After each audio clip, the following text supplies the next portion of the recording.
Welcome back, everyone. Today we're going to be covering 6.J, quadratic models. This is by far the most intense lesson of Chapter 6, quadratic functions, and this is what everything we've been doing has culminated to. Why we are actually using all this information to find out all this stuff about the quadratic functions, how it's actually useful in real life.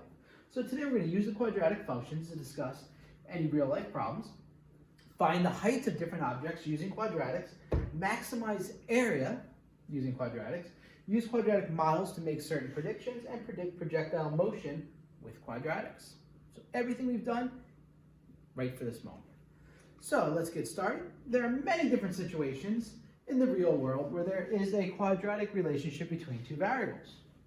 Okay, that makes sense. What that means is when an object is subject to a constant force, means the force is constantly pushing on it, the resulting motion is always parabolic. That's what we discussed in our opening problem. We're going to use that parabola, and we're going to observe this when objects are thrown and fall with gravity. Because if you throw an object, when you throw it up, it hits a peak, and then it goes down the same distance. And that's negating air resistance and stuff like that in wind. Another example, the vertex of a function might tell us the maximum height reached by a ball and the time at which that maximum height occurred. Now, we can also use a quadratic model to answer questions about this situation as well. All right, so that's a quick little intro to what we are about to do. Now, let's get started. The quadratic y equals ax squared plus bx plus c, which you guys are very familiar with now, was seen to have a vertex x-coordinate at negative b over 2a. Okay, you know that already. Now, we also discussed if a is greater than 0, when a is positive, the blank value of y occurs. Okay, so if a is positive, our graph opens upwards, and this value right here is our, let me get to this real quick. First of all, optimization. That's the process of finding the maximum or minimum value. So that's what we're going to do. We're actually going to optimize this. So let's get back to this. If a is greater than 0, that would be your minimum. Okay? So this point down here is our minimum. And we are going to optimize the problem in order to find that minimum.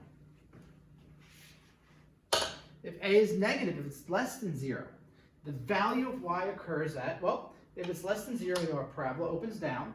We know that this right here is our maximum value of y, and that also occurs at x equals negative b over 2a. This was discussed when we discussed vertices, when we discussed axes of symmetry. All right, so this is stuff that we already knew. Just a quick little reminder. Minimum, bottom of the parabola, maximum, top of the parabola.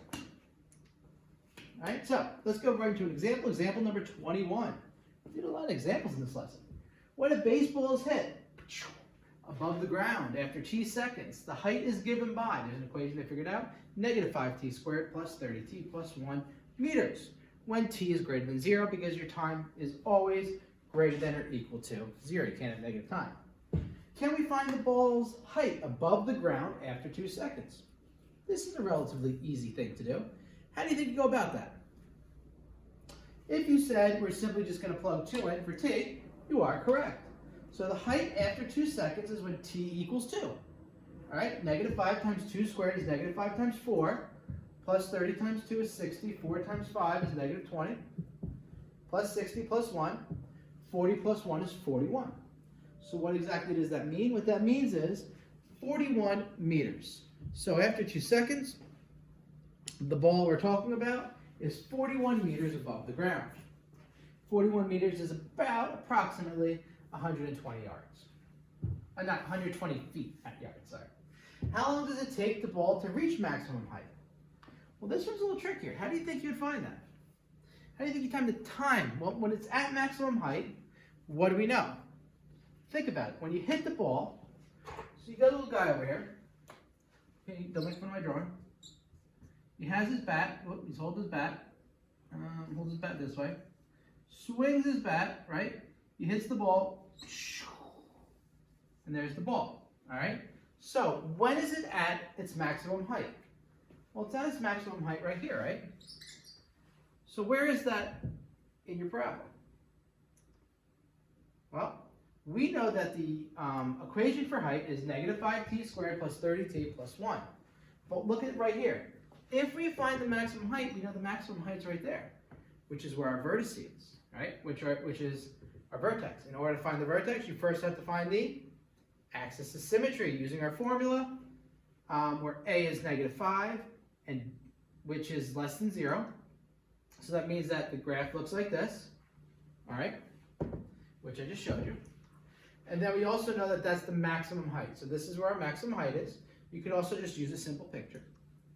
And we're going to find the vertice. The vertice x value, okay, is where -b equals 2a. So that's going to give our axis of symmetry, right? So -b over 2a, so this is our vertice x value pretty much, not just our vertice. -b, which is 30, over 2 times -5. 2 times -5 is -10. So -30 over -10, 2 negatives gives you a positive, so that's 3. So our axis of symmetry right here is x equals 3. Okay, so the maximum height is after 3 seconds. Okay? Because in this case, remember, our x's are our t's. So after 3 seconds, we're at our height. So we use our axis of symmetry to find this. Right? Pretty easy, right? Any questions involving that? Now, can we actually find out what the height is? What do you think? Can we find the actual height? That's letter C. So how are we going to find the height? I'm going to leave my picture up there. So we know that t equals 3 gets us to what our maximum height is. How do you find the maximum height? What do you think you do with this 3? So we have our t equals 3. Oh, there's my picture. I got a better picture right here. This is him hitting the ball. He's right here. Hits the ball. Woo! So we know that t equals 3. At 3 seconds, that is our axis of symmetry, right? How do we find the height? You just plug it into the equation, right? Plug it into the height equation. -5 times 3 squared plus 30 times 3 plus 1. -5 times 9 is -45 plus 90 plus 1. 45 plus 1 is 46. What does that mean? That means that the ball is 46 meters in the air. So after 3 seconds, your ball is 46 meters in the air. All right? Before 3 seconds, it's less than 46. After 3 seconds, it's greater than. It's still less than 46. Right? That's it. How long does it take for the ball to hit the ground? Oh, this is a tough one. What do you think? How long does it take the ball to hit the ground? So when the ball hits the ground, what do we know? H is going to be what? 0. So when H of t is 0, that's when it hits the ground. So you just said 0 equal to your main equation. And now you solve. How can we solve this? Use a calculator. You remember a calculator back a couple chapters?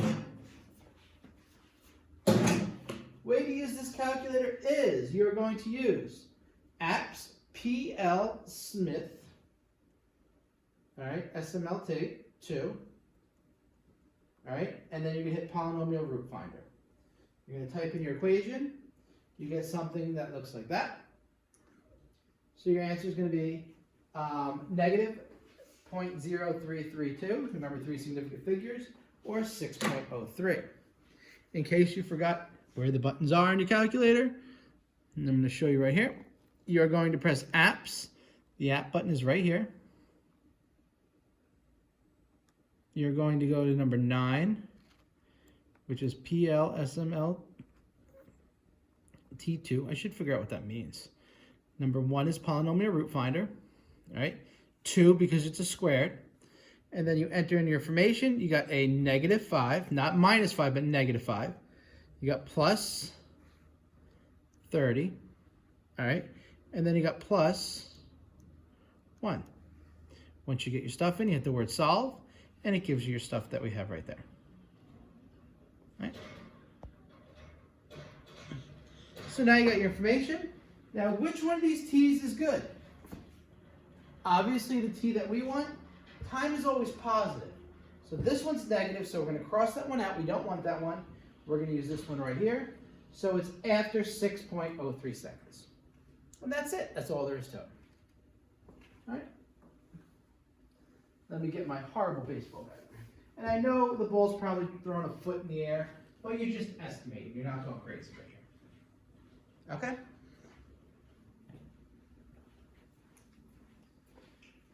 All right, next thing. I want you guys to try problem number 1.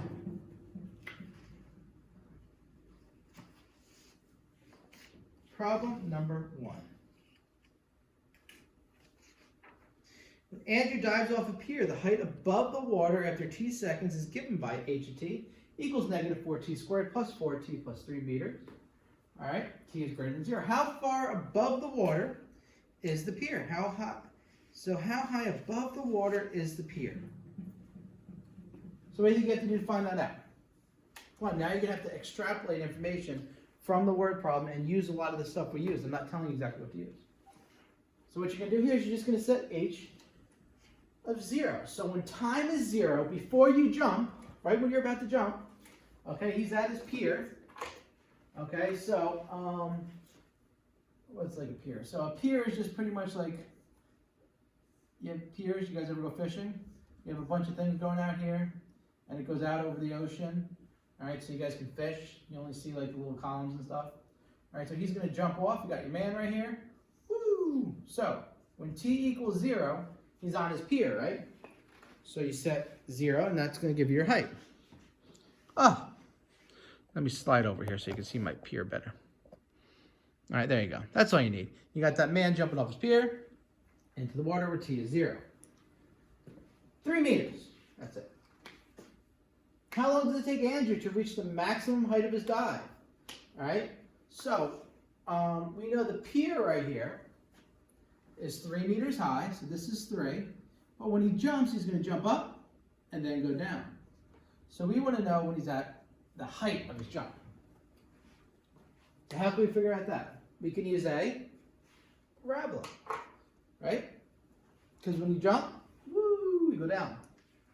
So he's going to be at his height, his maximum height, when he is, you're going to try to find the axis of symmetry. Because the axis of symmetry is basically the middle of your quadratic equation, right? Because when he jumps, he's got to jump up, and then he's got to come back down, right? So he's on his pier right here. Here's the pier. The ocean's under him, right? There's a bunch of things right here. You got him over here. He's going to jump up and then go down. And when he reaches his highest, that's where your axis of symmetry is. So in order to find the axis of symmetry, first off, we see A right here is negative 4. That is negative, so it does mean it's going to open downward, just like we thought. Okay, so once again, he's over here jumping. Woo, when he's up here, that's his maximum. So we're going to try to find this with the axis of symmetry formula, negative b over 2a. All right, so our b is 4, negative 4 over 2 times negative 4. Negative 4 over negative 8. Negative over negative is a positive 1/2. So what that means is very quickly, after 1/2 second, he's at his maximum height. And that makes sense because when I jump, I don't jump that high, right? I don't jump for that long. Jump in the air. How long do you think your hang time is? It's not that long. All right? That's what happens. Now, we found out his maximum height. Now use that information now. How far above the water, this is a little tricky, how far above the water is he after 1.5 seconds? All right, so why don't you guys figure that out, which is C. How far above the water is he? Well, you know the time is 1/2, right? So we're going to use that information. What else do we know? Finished up. All right, we're going to plug time in there. So the height is, and this will tell us how high he's at after 1/2 second. 1/2 squared, which is 1/4, times 4 over 2, which is 2. So the answer is 4 meters. All right, because what happens here is you got negative 4 times 1/4 plus 4 over 2 plus 3. This is negative 1 plus 2 plus 3, and that gives you your 4. All right? Real good? Oh, there it is right there. Silly me.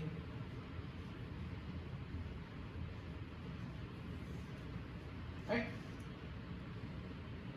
How long does it take him to hit the water? He hits the water when your h of t equals 0, right? So when your height is 0, he's hitting the water.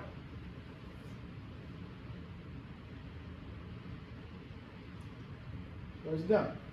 So you got negative 4t squared plus 4t plus 3. I want you to solve this using a calculator. All right, you should have used your calculator. You're going to press apps. Number 9, you're going to press PLY SMLT.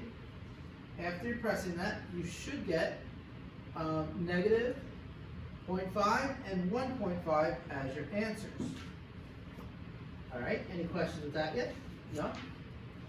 And then once you do that, what do you do next?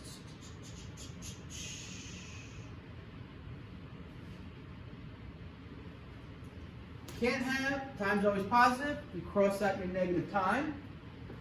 All right? And it's 1.5 seconds. In case you're wondering what you should have done with your calculator, my calculator was still out here because I haven't touched it since the last problem. Haven't needed it. So I just hit the main button again. I'm just going to go right back into number 1. I hit right back into next. So I'm right here. And I'm just going to write over this stuff. I'm going to put in a negative 4. All right, I got a plus, I got a 4, I got a plus, and I got a 3. And I hit solve, and that's where it gives me my, well, mine's in here. Now watch this little trick. Negative 1/2, 3/2. Well, I want decimals, so I press the graph button, the graph button, which is right under FD, fraction to decimal. It'll put my answers in decimal form. Look at that, isn't that neat? And there you go. All right, so number 1 is check. Now we're going to number 2. Number 2. If Jasmine makes X necklaces each day for her market, her daily profit is given by the following. P of X equals negative X squared plus 20X dollars, where X is greater than equal to 0 and less than or equal to 25. How much profit does Jasmine make if she makes 7 necklaces per day? All right, so what do you think? This is a really easy one. You do it, you plug the 7 in, right? Negative 7 squared plus 20 times 7, negative 49 plus 140, and she makes about $91 a day. Okay, so that's a simple problem, but we're not here to do simple problems. We're here to do advanced problems. How many necklaces should she make per day to maximize her profit? And that's a better question to ask. We can just plug in a bunch of numbers and see which one hits the peak. Or we can use what? Quadratic equation. See all the uses of this quadratic equation? How can we do that? We want the peak, right? So her graph's going to go up, up, up, up. She's going to hit a peak and go down, down, down. There we go. So the first thing we need to know is A is negative 1, right? And like I just said, that's less than 0, upside down parabola, which means it's going to have a maximum profit. All right, if A was positive, it means the graph would go like this. It means she would start with the highest profit. Anything she would, the more she made would lose money, and then she'd have to make a bunch to make the money back, which makes no sense because if you can make the most money by doing nothing, you're going to do nothing. All right, so now we're going to have to use our vertice, our axis of symmetry equation. Negative B over 2A. We know A is negative 1, and now we know B is 20. All right, so negative 20 over 2 times negative 1 is negative 20 over negative 2. Negative and negative is a positive. 20 divided by 2 is, you got it, it is 10. So, what does that mean? That means after she makes 10 necklaces, she makes the maximum profit. All right, that's it. That's all it means. Find the maximum daily profit that she can make. What's the most money she can make? What do you think? How can we find that? The maximum daily profit. Well, She makes the most profit if she makes 10 necklaces. So what can we do with that 10? Exactly, you plug it right back into the equation.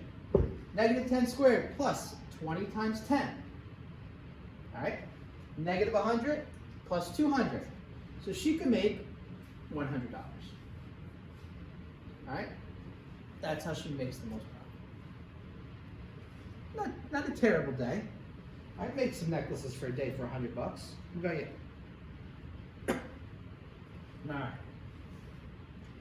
Those are the easy ones. Ready? Turn it up to the next level. Example 22.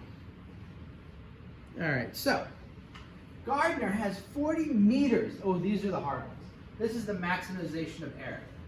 All right, I think these are probably the hardest questions in the chapter, but I could be wrong.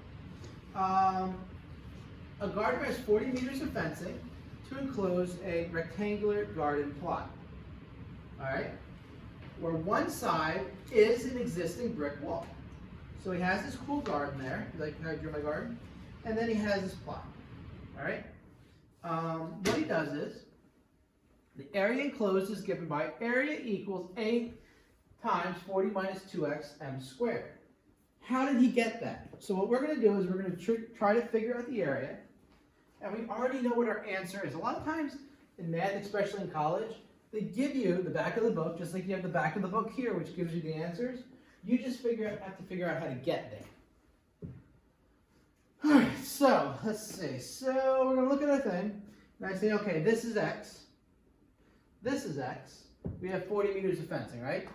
We know that the perimeter of this wall, well, you don't need to put a fence where the brick is, right? So it's going to be 2 times the length plus the width. Okay, that's pretty easy so far. X and x, so our x are, so it's 2 times x plus whatever the width is. Is there a way to find the width? Well, I'm going to call this width right here xy, capital XY, just so you guys can, just so I can refer back to it. Now we know he has 40 meters of fencing. So that means from here to here to here to here to these 3 sides adds up to 40, right? So the 40 would be my perimeter. So that means 40 equals 2 times x plus whatever xy is. We don't know what that is yet. So if we could figure out what xy is, we can have a really good equation. All right? Now what is xy? Well, we could subtract 2x from both sides. That'll tell us what xy is, right? So xy equals minus 2x, 40 minus 2x. You may say, wait a second. That doesn't help me at all, does it? Well, actually, it does. Because what is the area of something? The area is length times width, right? Now my length is x, and my width is xy, right? And what did we just say xy was? 40 minus 2x. So my area equals x times 40 minus 2x, which is exactly what I was looking for. So we just showed why the area equals x times 40 minus 2x. So all you really have to do now is find out what x is, and once you find out what x is, you know exactly what your area is. So now we're going to be able to maximize this area as well. See that? You only want one variable though. You don't want the x and the y together. You want the x or the y. All right, next one. Find the dimensions of the maximum area of the garden. Ooh, so what do you think we could do first to find the area of the maximum? What do you notice you could do here? You could distribute that x. So if I distribute it, when a is 0, that's when it's going to give me the maximum area. All right? Now, when a is 0, okay, 2 times. When x is 0, this is like intercepts. Now watch. If I set a equal to 0 here, it's when x is 0, or in 40 minus 2x, the reason I got this 20 is 40 minus 2x equals 0. 40 equals 2x, and x equals 20. All right, the way I got this x equals 0 is I just set that x equal to 0. Okay? So our area is 0 between the 0 and the 20. I didn't think I needed to show you that. I thought you can just figure that out on your own. You're just pretty much using x-intercepts. So can we find out what the axis of symmetry is from that? Yeah. What do we do with these two numbers? add them together, and divide by 2. 0 plus 20 divided by 2 is 10. So that means our axis of symmetry, our peak point is going to be when x is 10. Okay, so whenever x is 10, that is when we have our maximum area. So that means this will be 10, this will be 10, and that will be something else. So let's check our maximum area. Area equals 2x squared plus 40x. How did we get that? Well, all I did here is I took the x and I distributed it. Negative 2x times x is negative 2x squared. 40 times x is 40x. All right? So how do I find the area? Well, I know that a right here is negative 2, which is less than 0. It's negative. So the shape is, since it's negative, you got it. It goes down, giving me a maximum area. Whoop. See, this is why I didn't put all the stuff here. There's too much to write. So it goes like this. I also know that xy is 40 minus 2x. So 40 minus 2 times 10 is 40 minus 20, which is 20. All right? So my maximum area here is when this is 10, this is 10, and this is 20. So when yz is 10, and when xz is 20. So what is the maximum area? What do you think? Could you figure that out yet? Yeah, the maximum area, if I really want to know, would be 200 square meters. Right? And that's all there is to it. Really not that difficult. After we do about 2 or 3 of these, you should get the hang of it. All right? Let's go to problem number 3. Problem number 3.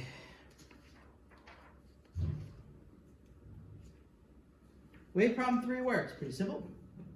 It says a rectangular plot is enclosed by 200 meters of fencing and has an area of A square meters. Show that the following is true. Okay? First off, A equals 100x minus x squared, where x is the length of its sides. And B, the area is maximized if the rectangle is a square. All right? So, first thing, what have we done? We're going to call this x. All right, so that's x. That's pretty easy. What else do we know? We know that the other side we're going to call y. So we have one side that's x, one side that's y.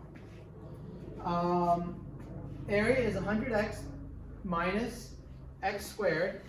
All right, do we know anything else? Rectangular plot enclosed by 200 meters of fencing. So that is your what? Perimeter. So your fencing, your perimeter is 200.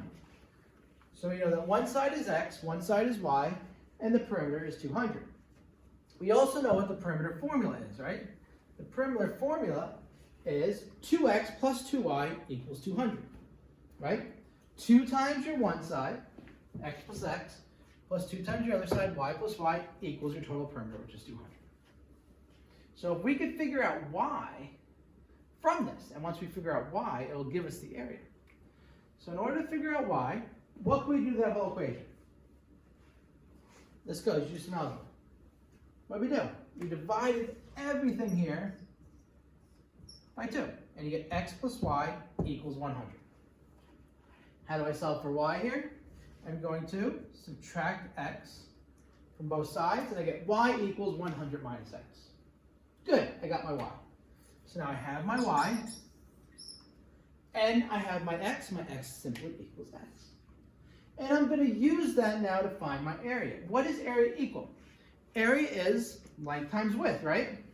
So my length is x, and my width is y. So what does x equal? X equals x, and y now equals that stuff. So it's x times 100 minus x. And all we do here is we simply distribute 100x minus x squared, or negative x squared plus 100x, either way you're writing it. But what we just did was, see this? We just showed that that is the area. There's your proof. All the mathematical work. This is why you always want to show your work, just so you can get to this point. All right? So now we have the area. Area, what do we know? Quadratic equation. So can we figure out when the area is maximized? If it's a square. So now we're going to be like, wait a minute. So that means that x has to equal y, right, in order for it to be a square. So let's try to come to that conclusion. How do we find the maximum area? We need to use the axis of symmetry again, right? So I have my equation. So area equals 100 minus x squared is a quadratic function because it is x squared. Our a is a -1, and our b right here is 100. And there is no c, so we don't even care about c. All right? So that's good so far, right? So what do we do next? Anything? Who got an answer? 3a, 100.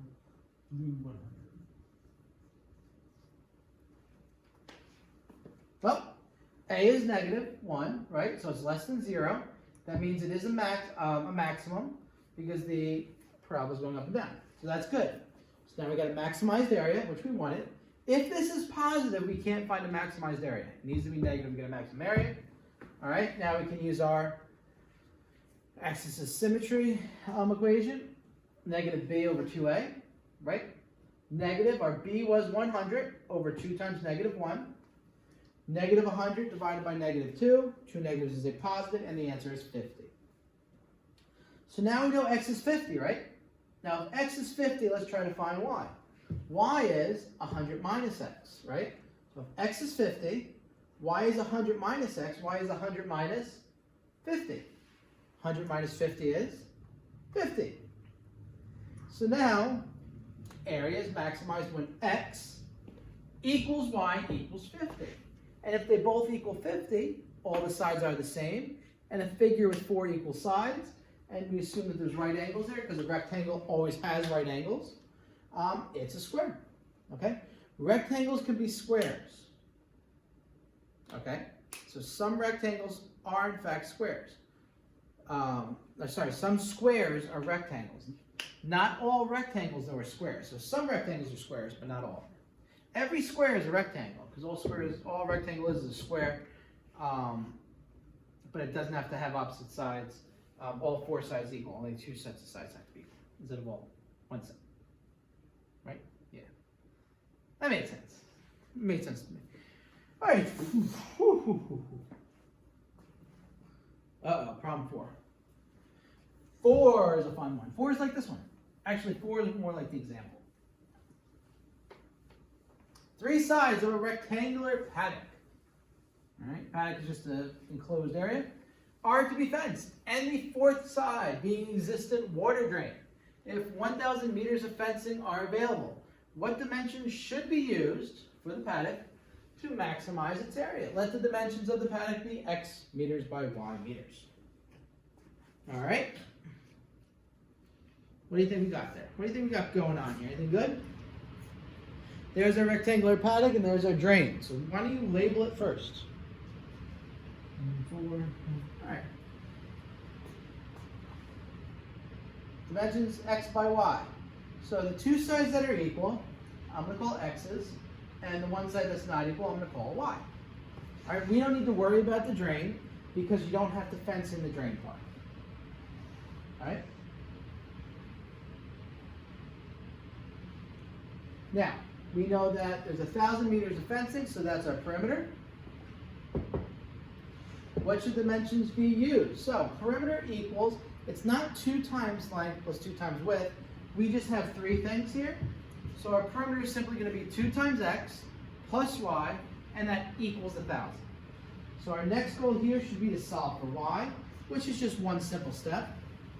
And your simple step to solve for y is, give you a shot, to subtract 2x from both sides, and you get y equals, whoops, that should be 1,000 minus 2x. All right? So now we got our y. Yay. After we find our y, what are we going to do? We can find the area. Area, as we said 1,000 times before, is length times width, right? All right, so it is going to be x times y. Doesn't matter that this side's a drain. Area is just length times width every time. So it's going to be x times Is this 1,000 or 100 meters? What am I doing here? Should say 1,000 minus 2x. Let me just make sure that it is 1,000. My 0 got chopped off. 1,000 minus 2x. All right. Distribute the x. You get 1,000x minus 2x.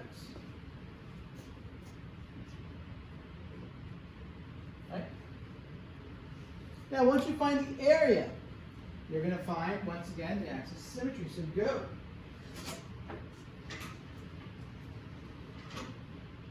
All right? You know that 1,000x minus 2x squared is a quadratic function. A is -2 and b is 1,000. All right?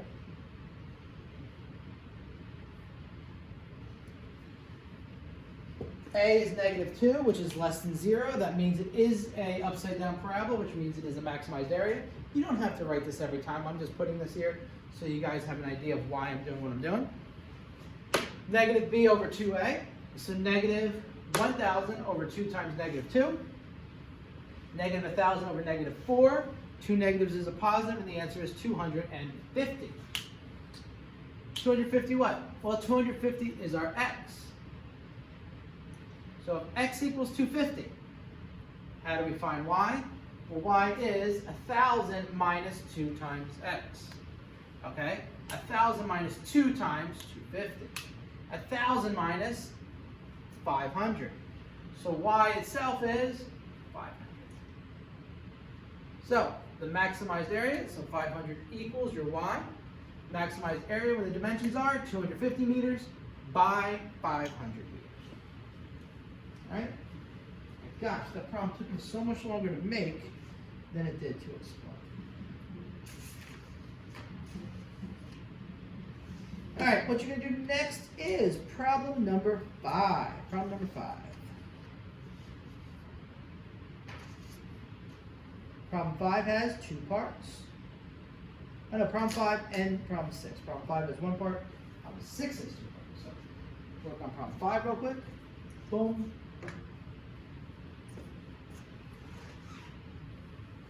Using all your tools that we learned. Break out that toolbox, I like to say. All right, so 1,800 meters of fencing is available to fence 6 identical pens. Each one of these rectangles is a pen. 1, 2, 3, 4, 5, 6 pens. Explain why 9x plus 9y equals 1,800. All right, so we know 1,800 is the perimeter, so that makes sense. Kind of perimeter, but we're going to add up all these things. So you're actually adding up stuff on the inside now too. Now it's very easy. A rectangle, opposite sides are equal, right? So I know the perimeter is 1,800. That's right there. That's right there. So I need to come up with a 9x and an 8x. So think about how you do that. All right. Easiest way to do this is if this is y, 1, 2, 3, 4, 5, 6, 7, 8. Those are all y too. If this is x, all these pieces are x. Because as it says right here, identical pens, they're all the same. All of these pens have to be exactly the same. And then all you now have to do is count. I'm going to count the blues, all the x's. 1, 2, 3, 4, 5, 6, 7, 8, 9. Okay, that's 9. 9x. I'm going to count all the y's. 1. So 9 equal vertical pieces. Vertical pieces go up and down. Y's. 1, 2, 3, 4, 5, 6, 7, 8. And that's 8 equal horizontal pieces. 9x, 8x equals 1,800. All right, I just rewrote it down here. That wasn't too terrible, was it?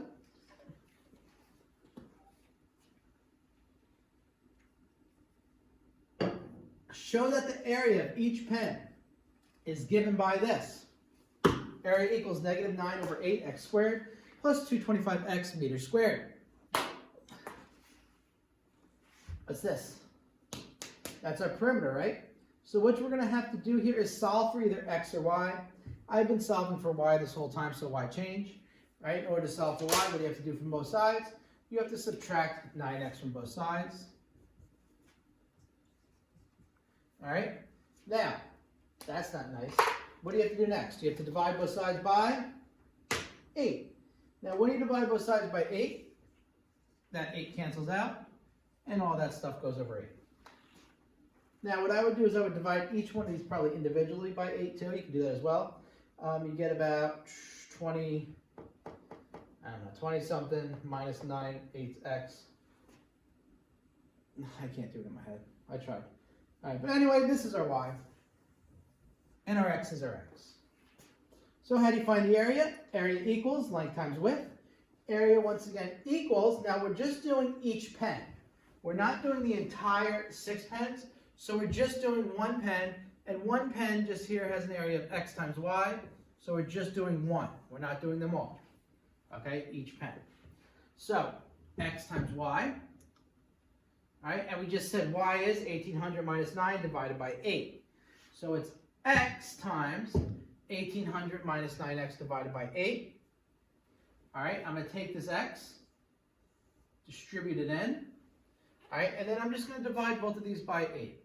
Okay, so this becomes 1800x divided by 8 minus 9x squared divided by 8. You could have divided them by 8 right here, like I said before, if you wanted to, but I didn't want to. I'm going to rearrange this because I always like putting my x squared first because it's my a. Negative 9 over 8, x squared. And 1800 divided by 8 is just 225x. See, I knew it. I knew it was an even number. It was like on the tip of my brain. So this right here, look what happens. This is the same as that. There you go. You just proved it. And that's how you know you're right. You get the right answer. Now, if this number came out to something different, you messed up and you would have to try to fix it. Right? Part C, the area enclosed. And now I gave you the space for 16 down there in case you needed extra space. I might just do 5C and change this whole thing next year. So I think I'm going to actually do that. All right. So area enclosed would be maximum area.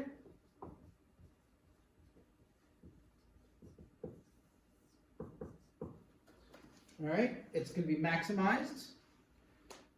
What are the dimensions of the pen? So quadratic function has a equals negative 9/8, b equals 225, right? A is less than 0, so obviously it's a maximum. We're going to use our axis of symmetry formula to find x. So negative b over a. B is 225. A is negative 9/8. 2 times negative 9/8 is negative 9/4. 225 times 4 over 9 gives you 100. Okay, because when you divide by a fraction, you multiply by its reciprocal. So x equals 100. Now we need to know the maximum area, so when x is equal to 100, we plug 100 into this equation right here to find out what y is. 1800 minus 9 times 100 divided by 8. 1800 minus 900 is 900 divided by 8. 900 divided by 8 is 112.5. I know it's 4 significant figures, but it is the exact answer that you really want. So our dimensions are 100 times 100 meters by 112.5 meters. All right? And that's that.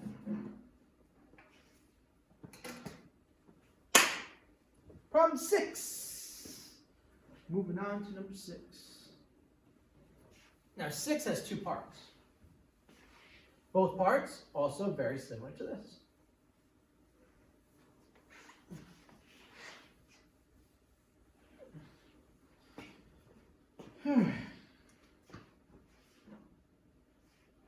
It states 500-meter fencing are available to make 4 rectangular pens. All right. These pens are identical shape. Find the dimensions to maximize the area of each pen if the following plan looks like that. All right. That makes sense. X, Y are the dimensions of a single pen, right? Okay. I'll take that. So, what are we going to do?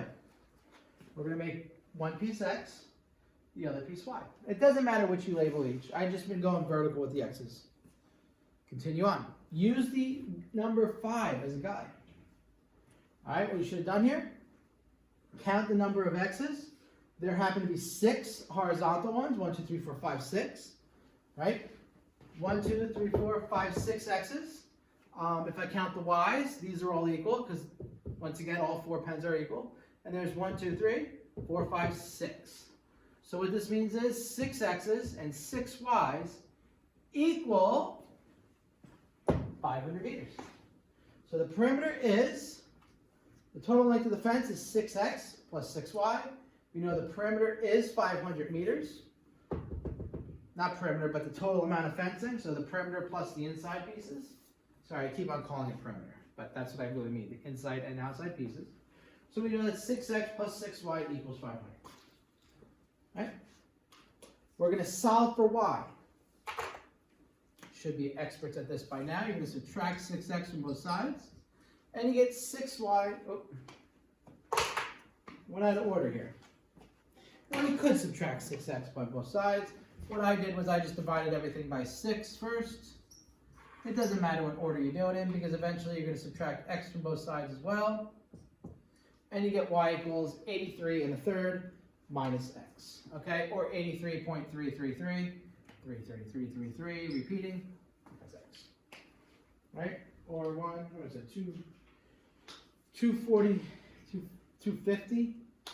Yeah, 250 over 3 minus X. Right? Now we've got our Y. Awesome.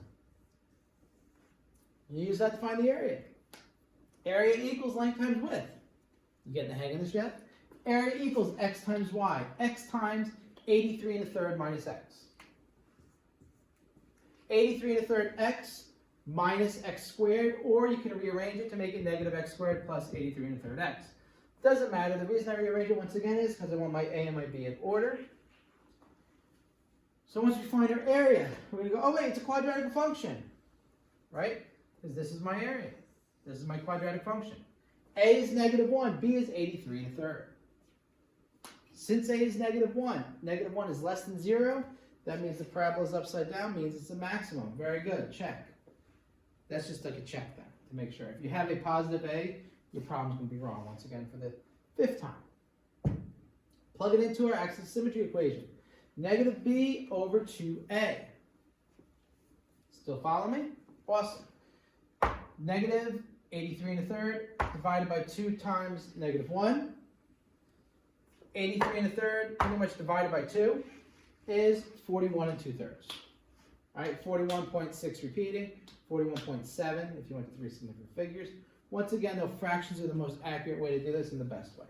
If you want to use a mixed number, you can say 124, 125, 126 divided by 3. That's also okay. So that's our X. In order to find our Y, what do we do with that number? We're going to plug it right into this equation. We know that Y equals 83 1/3 minus 41 2/3 minus X. So that's also 41 2/3. Oh, that's interesting. So what do you notice about X and Y? Equal. So the area is maximized when the dimensions are 41 2/3 by 41 2/3.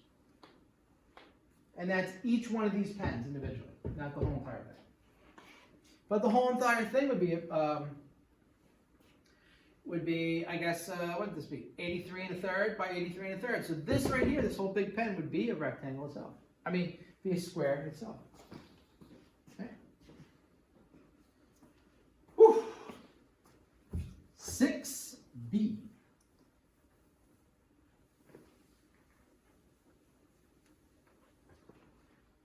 Switch it up.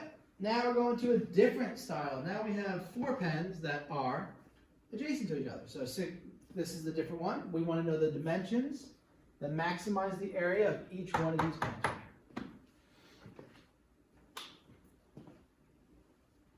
So first thing, we're going to pick up some X's and Y's, the dimensions of the pens.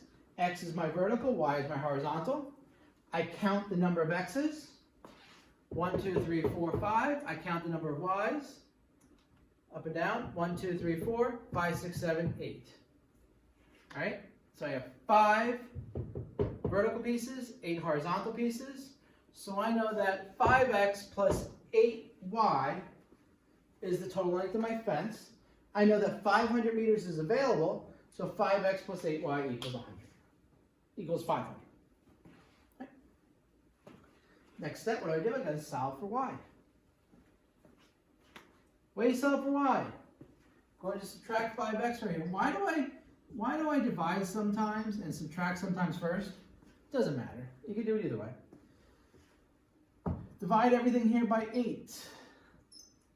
You get y equals 500 minus 5x, all divided by 8. And that's your y. I'm going to use that to find my area. Area is, oh, not yet. I guess what I did this time was, see, look, I keep on changing up the way I do things. So I divided 500 divided by 8, 62.5.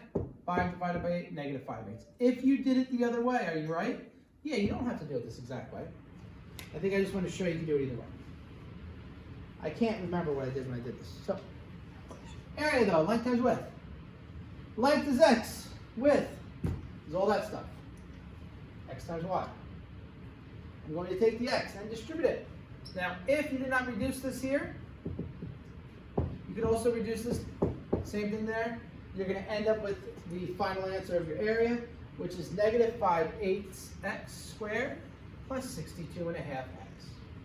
Okay, whether you reduce it here or whether you reduce it here, you still end up with that area. All right. Next step. A is negative 5/8. All right, that's your quadratic. Negative 5/8 is less than 0, therefore it is indeed a maximum. All right, plug it into my equation, negative b over 2a, negative 62.5 over 2 times negative 5/8. Now, this is the same as, if you want to really see how I'm doing this is the same as like negative 125 over 2 divided by 10, negative 10 eighths, or we can just say, reduce it, negative 5/4. So it's negative 125 divided by 2 times 4/5, and as an answer you get 50. Right? You're just doing your fraction. So when x is 50, plug in 50 right here to find out y is. 62.5 minus 5/8 times 50. That gives you 31.25. Gives you 61.5 minus 250 over 8.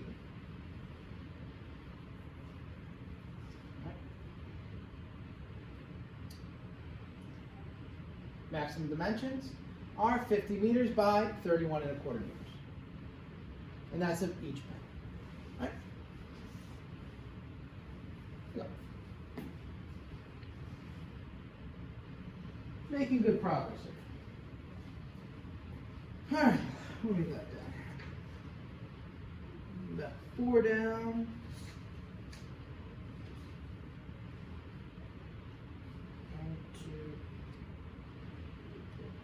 4 pages down, 6 to go. I think we're making pretty good progress. All right, problem number 7. We're going to go refer back to the opening problem. Now, what this problem states is, what does the graph of h of x look like? All right. Now, our opening problem stated, when an athlete throws a javelin, this is on page 134, its height above the ground when it has traveled a horizontal distance of x. So what is its height above it is given by h of x equals negative 15 10,000ths x squared, 15,000ths x squared plus x plus 1.7. What does the graph h of x look like? So first off, what do you think that graph looks like? You should have said it's a quadratic function. And not only is it a quadratic function, it has a, negative 15 thousandths, b is 1, and c is 1.7. All right? Now, because a is going to be less than 0, we could tell you what it looks like. It looks like an upside down quadratic function. All right?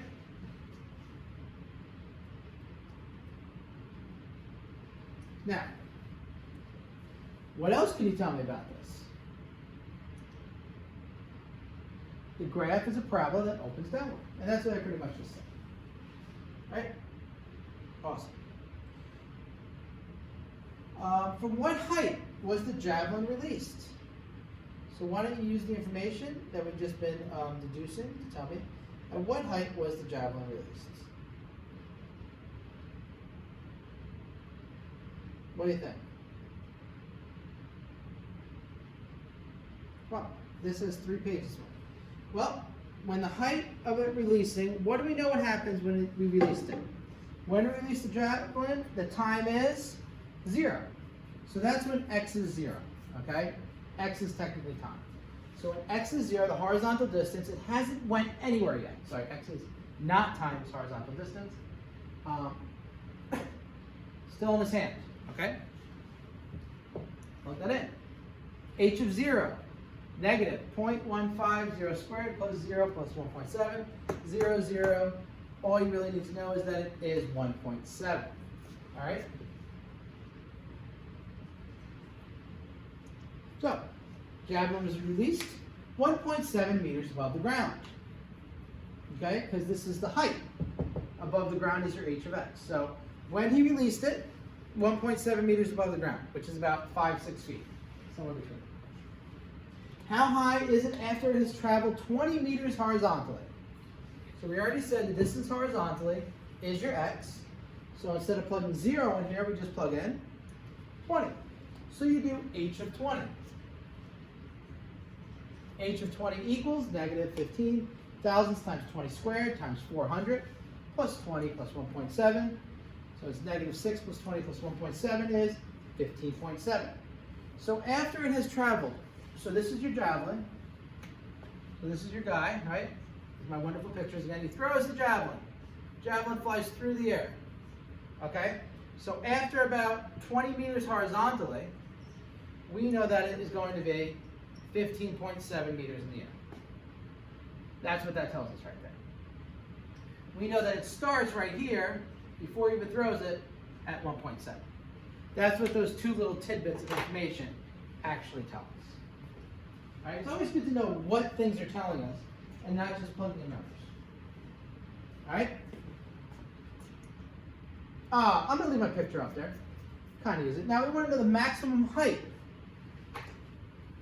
reached by the javelin. So what's the maximum height right here reached by that javelin? How far did it go? How do we find out that? We have to use our quadratic equation, right? We need to use pretty much our axis of symmetry to find out the x value. So we know that a is negative 15 thousandths, 1 and 1.7. We're going to use negative b. Okay, because it's less than 0, we know it's an upside down parabola. You already did the picture, it's a maximum. Negative b over 2a. Negative 1 over 2 times negative 15 thousandths. All right? Now, negative 1 over about 0.3. Negative is positive. And that's the same as 100 over 3. I just multiply this by 100 over 100. Or you could just say 33 1/3. All right? So our x, our distance, our horizontal distance, in my picture. So real quick, what I'm doing is I'm standing here. I'm making me. I throw my javelin. Boom, boom, boom, boom, boom, boom. All right? This distance right here is about 100 over 3. So I'm going to use that to find the height.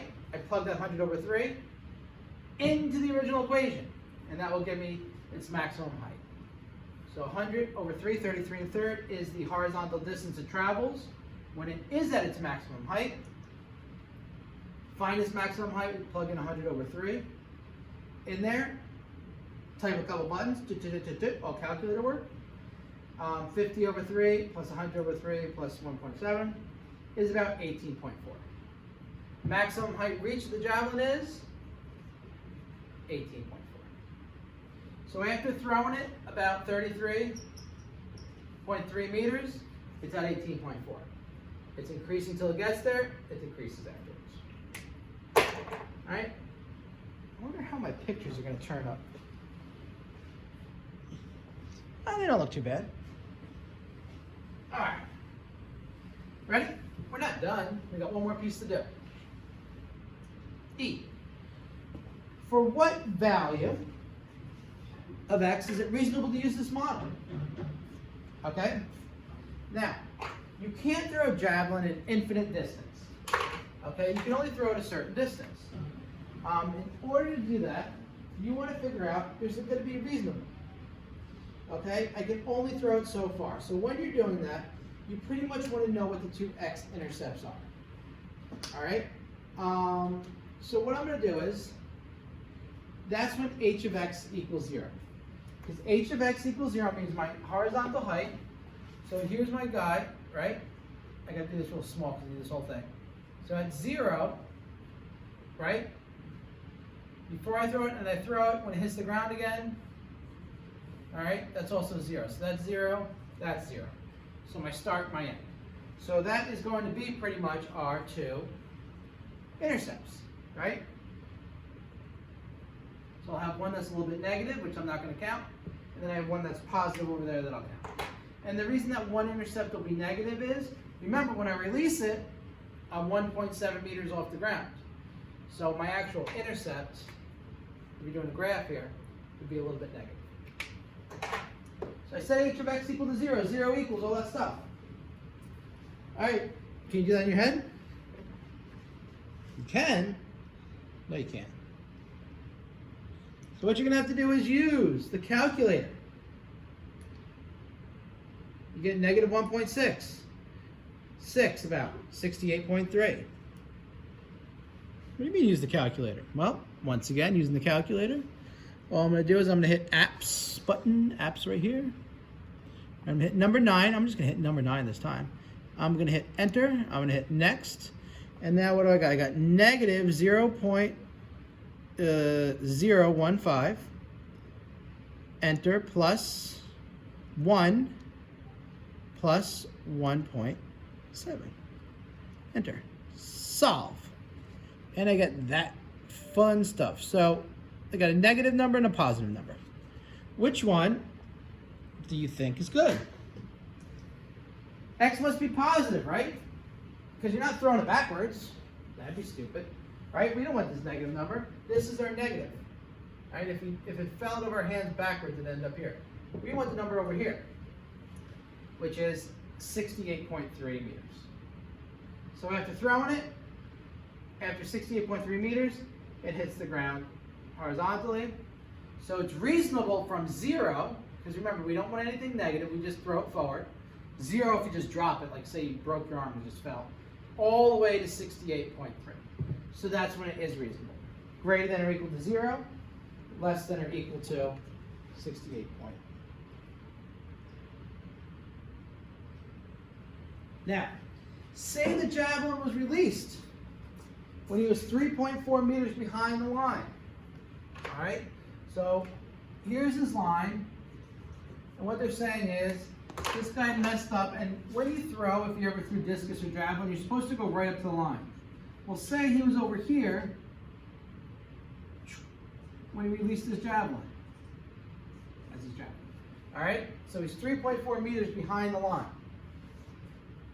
What distance was recorded for the throw? Well, from E, the javelin travels about 68.3 meters before it hits the ground, right? That's what we said right here. So what do we do with that number? Subtract 3.4. All you do is subtract the 3.4 from the line, and then you get 64 points. All right? And that is how you get a precise measurement with this stuff. All right? I like that one. That was nice, quick little catch-up right there.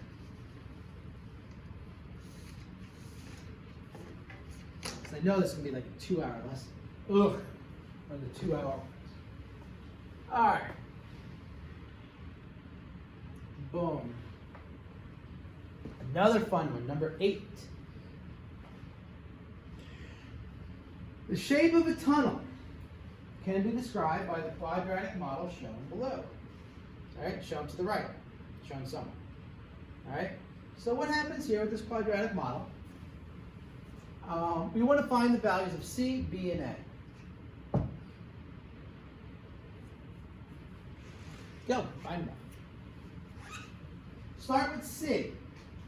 I'm going to give you a hint on how to find C. C is where this quadratic intercepts the y-axis. So what do you think that is? Well, when x is 0, what's y equal? 8. So even if you didn't know how to do this, you would say 8 equals, y equals, a, well, when x is 0, 0 squared plus 0 plus c, 0 plus 0 plus c, so c equals 8. Another way to do this is just look, here's my y-axis, it crosses at 8. All right, there's an easy way to do it, there's a hard way to do it. This gives you a little work, but this gives you a hint about b. Now how do we find b? I'm going to give you a hint. Use your axis of symmetry. AOS. What's your axis of symmetry? Negative, the axis of symmetry is halfway between these two intercepts, right? Right? So, we know the axis of symmetry, x, halfway between these intercepts, is what? Negative 3 plus 3 divided by 2. What's negative 3 plus 3? 0. And 0 divided by 2 is 0. So what's my axis of symmetry of this quadratic? X equals 0. You can kind of see that from the graph, but this just helps you out a little bit. All right, so what else do we know about that? What's another way to find axis of symmetry? What's the other formula? Negative b plus 2a, right? Now I know that this equals 0. What's the only way to get this to equal 0? Well, what if I multiply both sides by 2a? You just get 0 times 2 is 0. Divide both sides by negative 0. What does b have to be? Because this is 0, it means your numerator also has to be 0. Therefore, b is 0. Anytime your axis of symmetry is the y-axis, your b is going to be 0. So there is no b. Now can we use that to find a?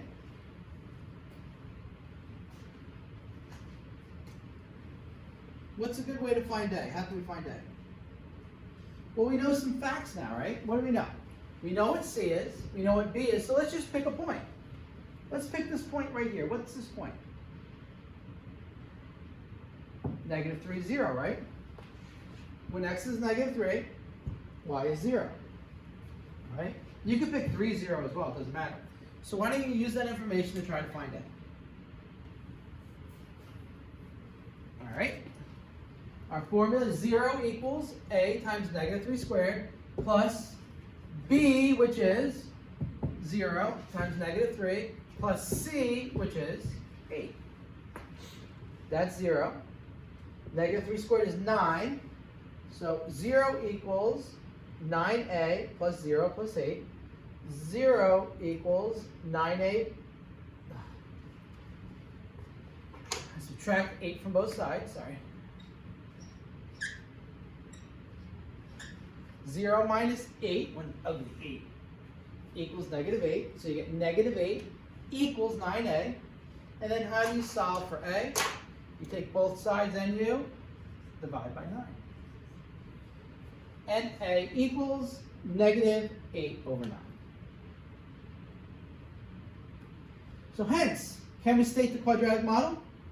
Sure we can. Y equals negative 8 over 9 x squared, nothing there, plus 8. All right?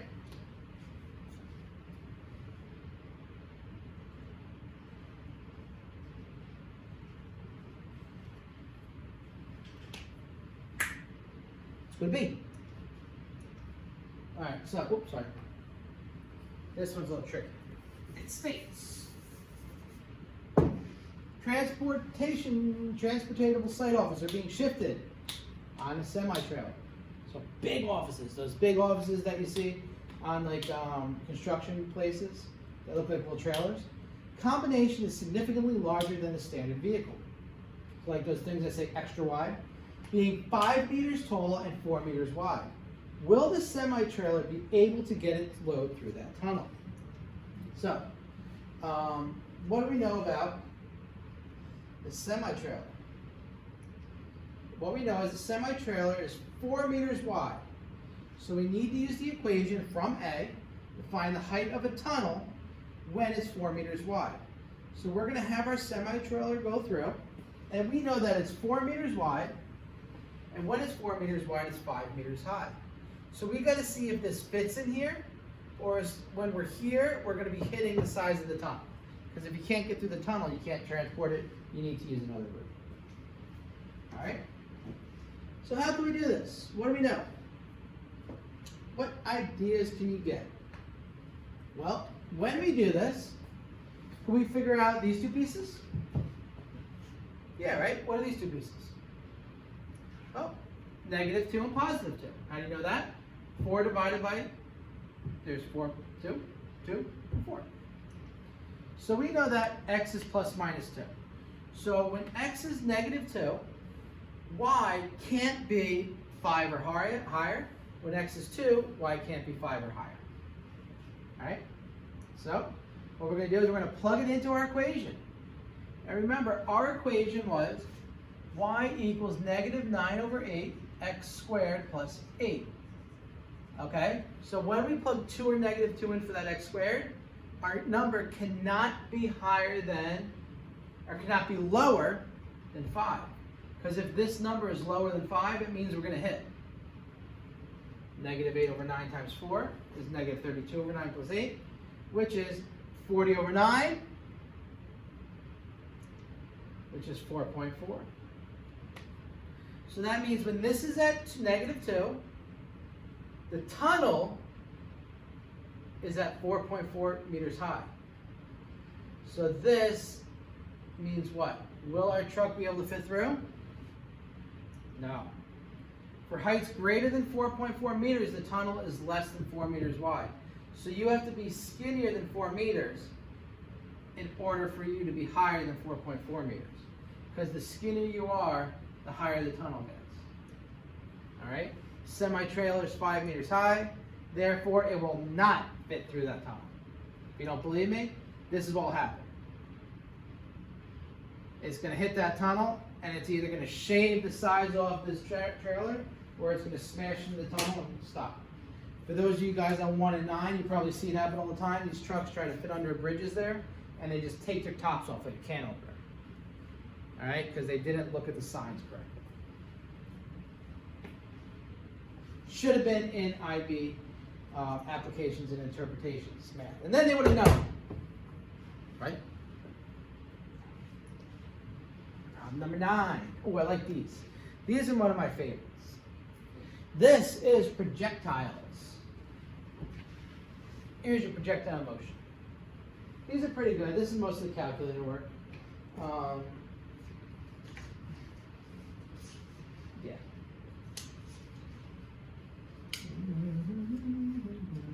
All right, so number 1, what this says is a cricketer hits a ball in the air with the pass shown. Cricket's like a combination between like golf and like field hockey, I guess, and baseball, where you have a cricket bat.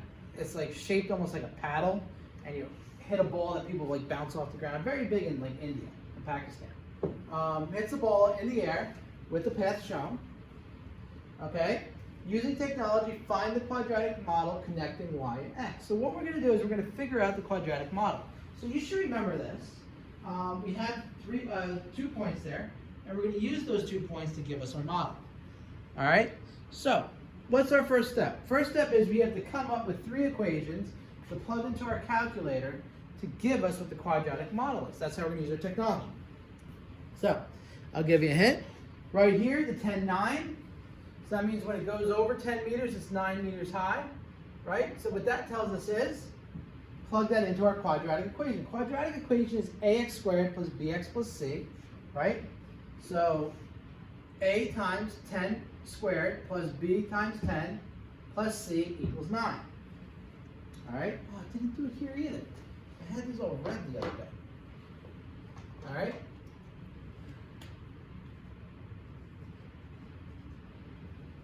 So, 10 squared is 100. 10, 1 equals 9. All right? Do the blue and the purple ones.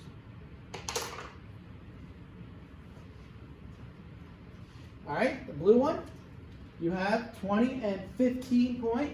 The way this one works is 15 squared, 15. And then you got 15.25. 420, 15.25. Right.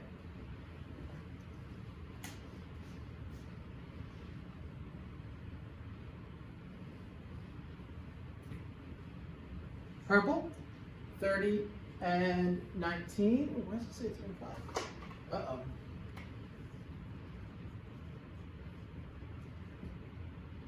All right, so it's okay there. X equals 30, Y equals 19, so let's just say 30, 19, that's correct right there. So you get 900 plus 30B plus C equals 19. Right? Are we good so far? Sorry, I was walking around looking for my marker. I lost the marker. How do I lose things that are right next to those? You're going to take those three things. You're going to use your calculator and plug them into your calculator. Okay? After you plug them into your calculator, which I lost that too. Oh, that's my calculator. Woo, that was high. You should end up with something like this. Now, just in case you forgot your calculator again. Well, if you forgot your calculator, you're in big trouble. You're not going to be able to do this. Let me explain the calculator work to you. You're going to hit the apps button. Once again, our favorite button, apps, for this lesson. Apps. You're going to go down to number 9, PLSMLTH2, whatever it is. You're not going to go with the polynomial root finder this time. You're going to go to simultaneous equation solver, which is number 2. You have 3 equations, so you hit to the right 3. Go down, you have 3 unknowns, A, B, and C. Okay, if you only had A and B, that'd be 2 unknowns, but you have 3. You hit next. All right, now you're going to plug in the stuff. I'm going to plug in. You can plug it in with me if you haven't plugged it in yet. I'm just going to do it down here. I'm going to plug in 100 plus 10b plus 1 equals 9. Now, they use x, y, and z as opposed to a and b and c, which is okay. 400x plus 20y plus 1z equals 15.25. All right? I got 900 plus 30 plus 1 equals 19. Boom. All right. Hit that solve button and cross your fingers. And you get negative 1 over 80, 1 and 1/4. Ooh, is that right? Negative 1 over 80, negative 1 and 1/4. I like it. So, y equals negative 1 over 80, x squared plus x plus 1/4. That's your equation. All right. Now, that we have this equation, here's we're going to use our quadratics. We're going to use that very equation that we just found. And what are we going to use it for? We're going to use it for part B. Part B states, find the maximum height reached by the ball. So use this equation, which we just found, to find the maximum height that is reached by the ball. And enter. Go. All right. So you should have done that. Upon doing that, what you should have done is, A is negative 1 over 80, B is 1, and C is 1/4. Once again, we don't care about C. Because this is negative, we know it's a quadratic that opens downwards. So it is a maximum. I'm going to type it into our equation. X equals negative B, which is 1, negative 1 over 2, times negative 1 over 80, which is 40. This becomes negative 1 over, now the way you get 40, in case you're wondering how this works, this is negative 1 over 40, which is negative 1 times negative 40 over 1. Negative and a negative is a positive 40 over 1, which gives you 40. All right, that's how you can solve those in your head. Maximum height reached. This doesn't give us the height.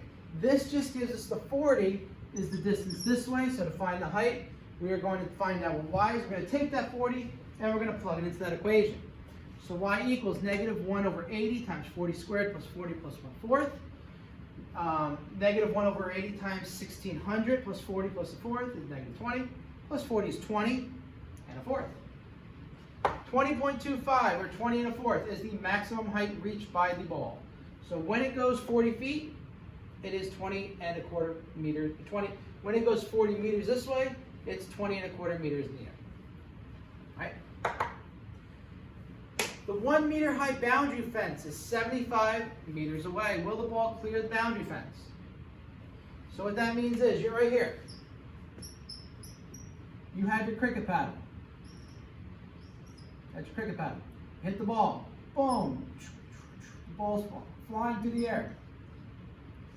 You have a fence here. That's 1 meter high. That fence is 75 meters away. Will that ball be a home run? Well, whatever a home run in cricket is. Well, when x is 75, let's just make sure y is over 1. So when x is 75, if y is higher than 1, it clears the fence. If y is lower than 1, it doesn't clear the fence. If y is negative, it means it already hit the ground way before the fence. So plug 75 into that equation. You get big numbers. You can read. I don't need to explain numbers. So you get y equals 4.935. So what that means is at 75 yards, this ball, there's your 1 meter fence, is 4.9 meters in the air. Does it clear the fence? Of course it does. It's about 4.975. I just rounded to 5 significant figures. I don't know why, because that was exact. So it will clear the fence. Bingo, clears that fence. All right.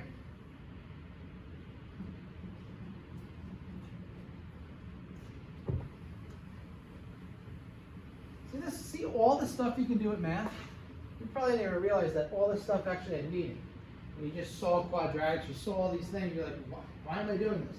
But now you know there's actually a rhyme and a reason behind all of it.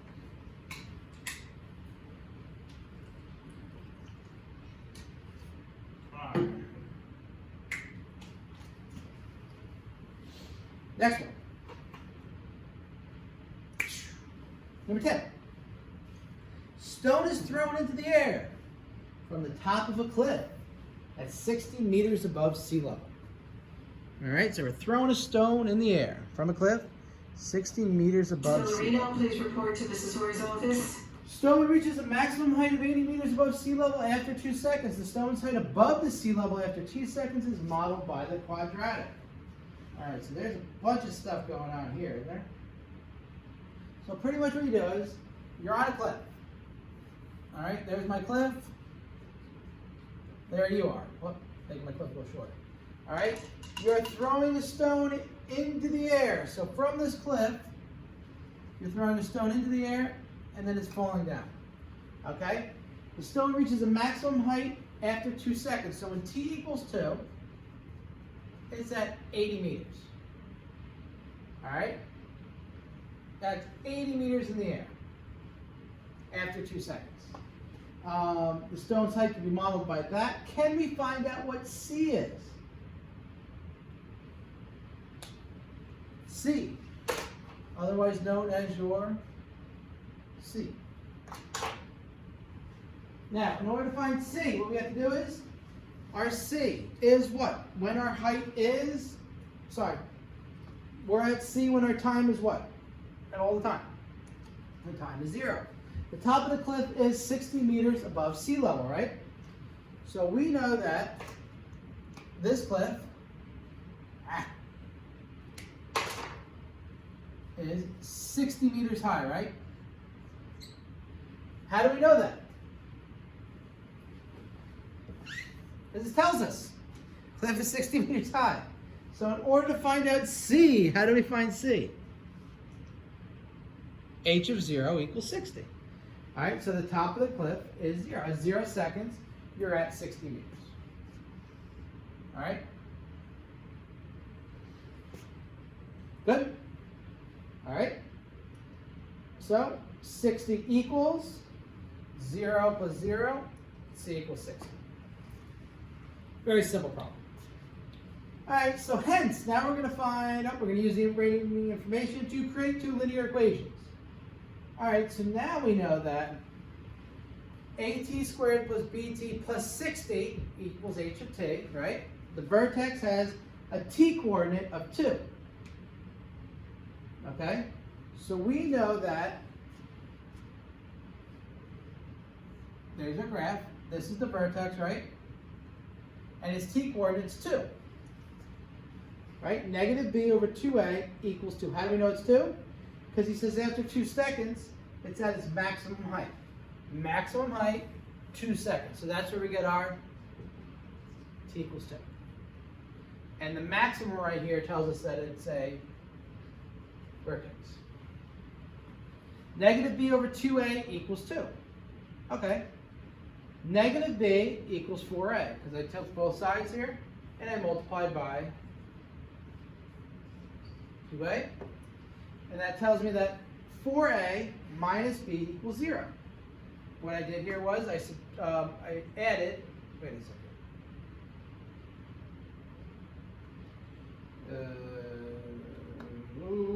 One of those letters is wrong. 4a plus b equals 0. Right? How do I find the second equation? Well, we know that h of 2 equals 80. So that means if we plug it into this quadratic equation, find your second piece.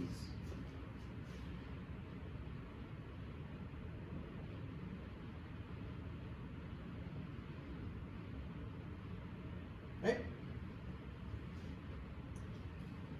80 equals a times 2 squared plus, right, plus b times 2. 80 equals 80 minus 6, sorry. So I subtract 60 here from both sides.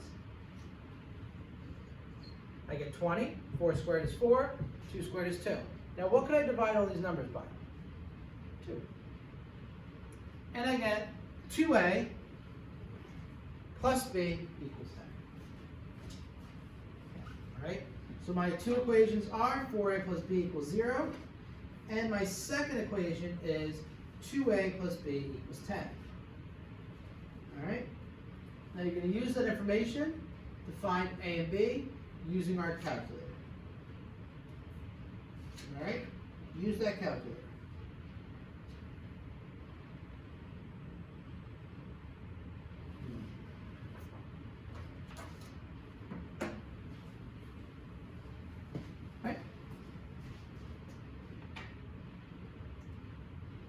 All right, let's go check out your answer, see if you got it right. Now what you should be typing into your piece, once again, you're at your simultaneous equation solver. Enter. You have, now for this though, you're going to use 2 equations and you only have 2 unknowns. All right, so that's the key there. You're going to hit the next button. All right, you're going to hit 4x plus 1b equals 0. And then the other one is 2a plus 1b equals 10. All right. Now when you hit the solve button here, so you got 4 plus 1 equals 0, 2 plus 1 equals 10, you're going to get a -5 and a 20. All right. So let's hit solve here and hope I got this right. You got a -5 and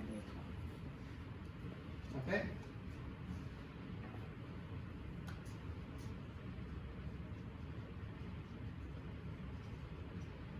Good. All right. Awesome. Ah, there you are. I was looking for this thing. Now, that's part 1. Part 2 says find the stone's height after 3 seconds.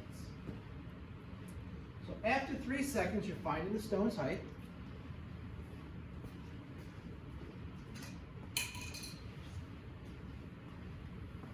erase this stuff off here. Boom, boom, boom, boom, boom. So finding the stone's height after 3 seconds, you're going to take this equation that you just created, and you're just going to type in 3 in for t. So h of 3 equals negative 5 times 3 squared plus 20 times 3 plus 60. You get negative 45 plus 60 plus 60, and your final answer is 75. So what that means is, after 3 seconds, the stone is 75 meters above sea level. All right?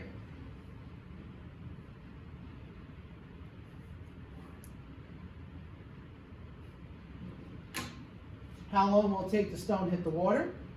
Stone hits the water when h of t equals 0.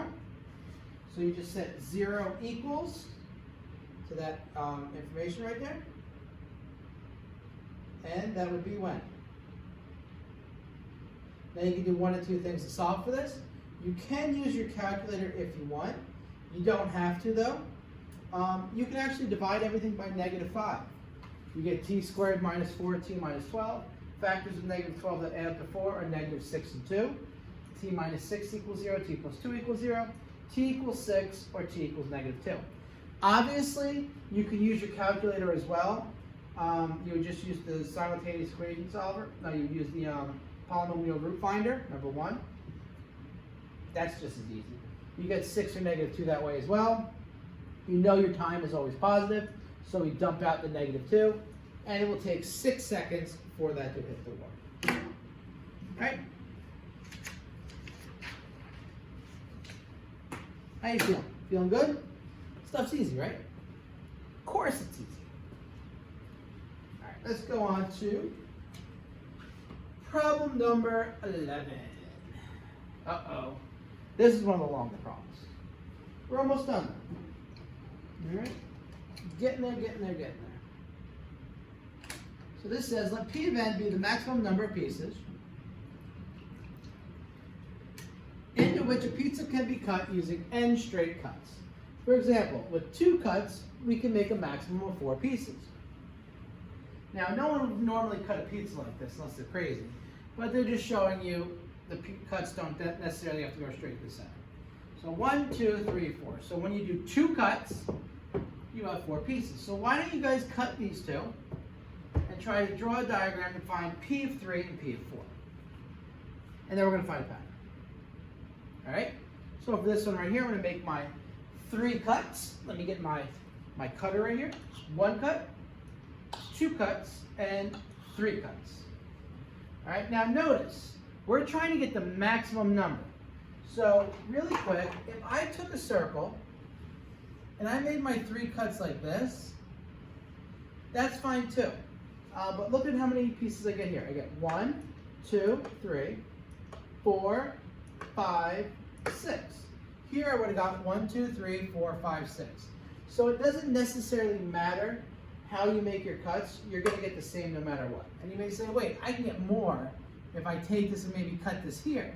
Well, look at 1, 2, 3, 4, 5, 6. You're going to get 6 cuts no matter how you cut the pizza. Okay? Try it. Try to get more or less. You can't do it. Unless you do this, unless you kind of cheat and go like 1, 2, 3, and you don't intersect the lines, that's the only way you're not going to get enough. Because then you'd only have 4. All right? So the key with cutting pizza, obviously, is you overlap your pieces. Okay? Got it? So you can cut it that way. You can cross them that way. You can cut them this way. It doesn't matter. You're going to get your 6 slices. So what this thing says right here is, this is telling us here that P of 3, therefore, where I do 3 cuts, I have 7 slices. All right, so I got extra slices doing it this way. All right, when you cut it straight through the middle, though, that's when you get your less slices. Okay, but you can see how I kind of won 2 intersections here, and I kind of made more intersections by going through the pieces. If you go all through the center, 1, 2, 3, you're going to have less. You're only going to have 6. So that's why instead of doing this, I have to intersect once, and then I try to hit this twice. See? 1, 2. All right? 1, 2, 1, 2. So by having the more intersections, you get more slices. Who wants this teeny little slices? I don't know, but too much side talk. With 3 cuts, you can make a maximum of 7 pieces. See about number 4. What do you think? The answer is not 8. It's actually more than 8. All right, so let's see. 1, 2, 3, 4, 1. So those are my 4 cuts. Notice that I have 1, 2, 3, 1, 2, 3. Each line has 3 intersections on it. So it's 1 less than the number of cuts. More or less than 8. Definitely more. 1, 2, 3. What I got? 4, 5, 6, 7, 8, 8, 9, 10, 11. So I got up to 11. So when I cut it 4 times, with 4 cuts we can make it 11 pieces. So that's P of 4 equals 11. You can tell I do a little copy pasting, right? All right. Any questions with that one? Pretty easy, right? All right, who's next? Now, that pretty much explains that. I want you guys to come up with a model for me now. This could be modeled with the function. So the first model you're going to come up with is P of 2 equals 4. Okay? Use technology to find A, B, and C. So you know AX squared plus BX plus C, right? So you're going to use that information.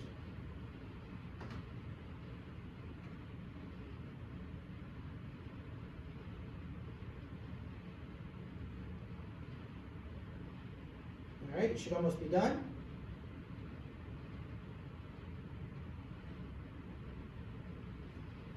All right, so A times 2 squared is our x, plus 2 equals 4. 4A plus 2B equals 4. All right, next piece of technology, we're going to do our P of 3 equals 7. A times 3 squared plus B times 3 equals 7. So that's 9A plus 3B plus C equals 7. And then we're finally going to use our last one. Our last one is P of 4 equals 11. So 4 squared and 4, that's 16A plus 4B plus C equals 11. And those are our 3 pieces. Now once you get those 3 pieces, you know what you're going to do with them? We're going to type them into our calculator. Now when we use our calculator, we're going to use our special little thing again. APPS PLY SMLT2, simultaneous equation solving, and you have 3 and 3. When you type them into your calculator, I don't need to show you. You should type in 4x plus 2y plus 1 equals 4, 9x plus 3y plus 1 equals 7, and 16x plus 4y plus 1 equals 11. All right? Now, hit the solve button. You get A is 1/2, B is 1/2, C is 1. That's pretty good. So our equation is y equals 1/2 x squared plus 1/2 plus 1. That's it. Yeah! Well, what does that mean? You know what that means? That means we're in trouble. No, it doesn't. What that is going to mean is, now what we're going to do is use that information to solve some stuff, right? What exactly are we going to solve? We're going to go to problem number C. We're going to use our model, 1/2 x squared plus 1/2 x plus 1, to figure out how many slices we can get if P is 5. Go. All right, all you're going to do is type in 5 for x. P of 5 equals 1/2 5 squared plus 1/2 5 plus 1. 25 over 5 plus, this has to be a whole number, doesn't it? Well, watch. 12.5 plus 2.5 is actually 15, plus 1 is 16. So we should hypothetically get 16 slices max when we cut it 5 times. Why don't you guys attempt that cut to see if you get that answer? Go. All right, let's cut it. For 5 cuts, we can make 16 pieces. 1, 2, 3, 4, 5. Notice, 1, 2, 3, 4. Each one of my cuts intersects the graph 4 times. Remember, one less. That's how you get the maximum out of it. Let's count. 1, 2, 3, 4. We got a little 5 right there. Oh, sorry, 5 in this corner. 6 right in that corner. And then we got 7 and 8. Where's my little pointer? Don't want to get my belly in the way. We got 9, we got 10 and 11. And 11. We got 12. We got 13. We got 14, 15, 16, 16. Look at that. We created a model. So now if I asked you a number that was a lot larger than 5 slices, you'd be able to get the answer. And you may say, well, who would ever do that? I'd say, check this out real quick. And I'd say, do problem D. Now 12 cuts. Now you're not going to have to do the picture for this one, because that picture would be crazy, because the pieces would be so small that you wouldn't be able to tell. But why don't you figure it out? And then we're just going to do what values of n can this model be used. You can only use it for a certain number of numbers, and then the model breaks. All right, so you're going to plug in P of 12. 12 squared is 144. Divided by 2 is 72. 12 divided by 2 is 6 plus 1. 79 pieces. See how quick that is? Once you do this, you can type in any amount of cuts that fit our answer. But here's the problem. Maybe, oh, you know what? I'm going to get crazy. I'm going to say 100 cuts. N has some restraints. Remember, quadratics go up and they come down. And where the intercepts are, right, that's the constraints. So we're going to take our model right here. 12 cuts make 16 pieces. And that's 12 cuts make 79 pieces. You know, I actually just checked this right before class too. I still missed all these simple little mistakes. All right. So we can make 0 cuts or any positive whole number of cuts, right? You think that's the answer? I actually hit that button by accident. What do you think? Yay, nay? It is technically true. If you don't make any cuts, you have 1 slice pizza. If I make, say, 100 cuts, you can have an answer for this. The pieces are going to, hypothetically, it only works. In real life, it won't work, but you can use that model. Now, how can we represent this? Now, this is important for later on. The model can be used for when n is greater than or equal to 0, or n is the set of z. You ever see that z before? It's like the r, all real numbers is an r like that. Now that's a z like that. So what do you think that number is? Well, it has to be a whole number, right? Z means integers. So it's pretty much any integer that's greater than or equal to 0, which is every whole number. Now, I'm going to give you this real quick. These are some symbols that I came across. The Q, with a bunch of stuff in it, that means all rational numbers. That's pretty much every single number there is. R is all real numbers. Once again, every number there is. Rational numbers, more like fractions.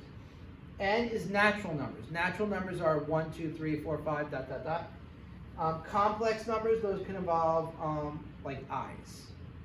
You know, I don't know if we do that in here. We'll find out. But those are the different types of numbers, and those are the symbols for those numbers. All right. Only one more problem. Yay! Last problem. It's a tightrope problem. Tightrope. So what this says is a tightrope connects 2 elevated platforms that are 50 meters high. So you have 2 platforms right here, both 50 meters high, and 100 meters apart. Julian wants to know what the height of the tightrope is above ground level as a function of distance along it. So depending on what the distance is, how to find the height of the tightrope. He knows that the tightrope is 30 meters high at its lowest point, L, okay? And he assumes the height follows a quadratic equation. So can we find a quadratic model first that connects those 2 points? All right, so what I want you guys to do is think about that and try to solve that real quick before I give you any hints.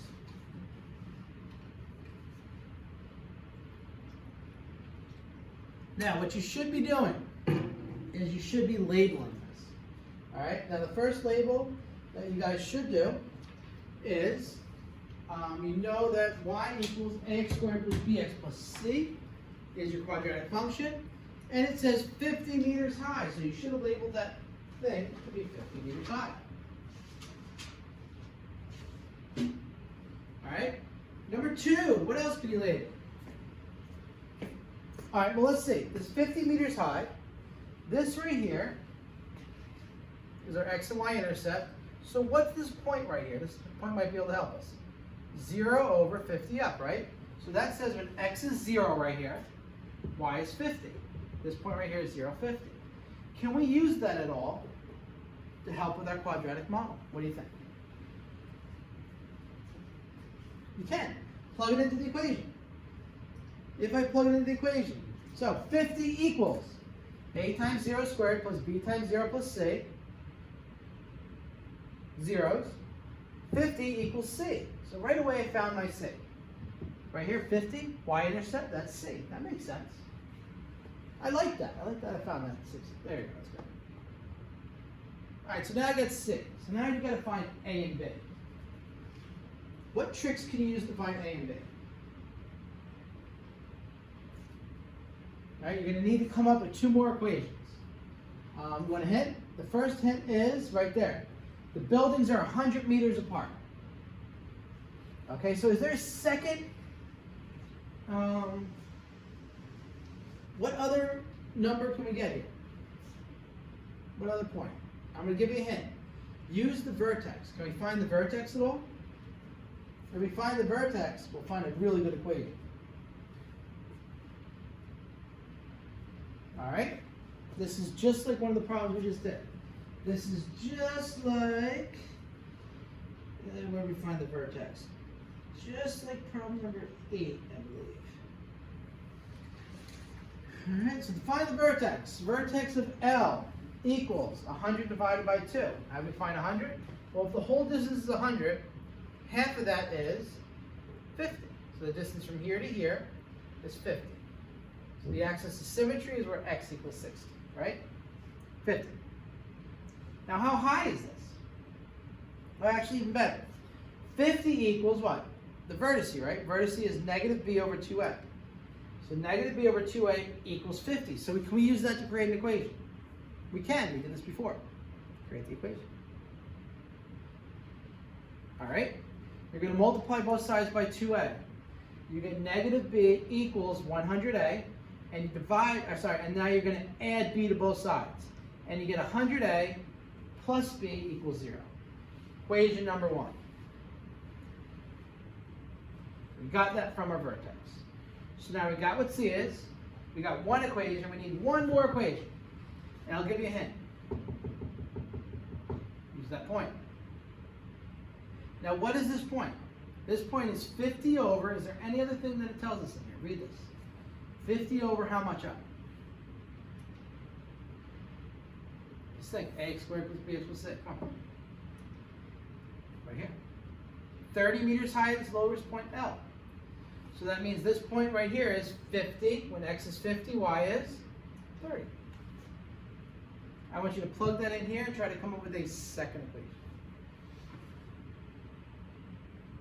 All right? Therefore, 30 equals a times 50 squared plus b times 50 plus c, which is 50. 2,500, a plus 50b equals negative 20. How did I get the negative 20? 30 minus 50, to move it to the other side, equals negative 20. So this equation is 2,500a plus 50b equals negative 20. And what I could do right here is divide everything by 10 to make this look a little nicer.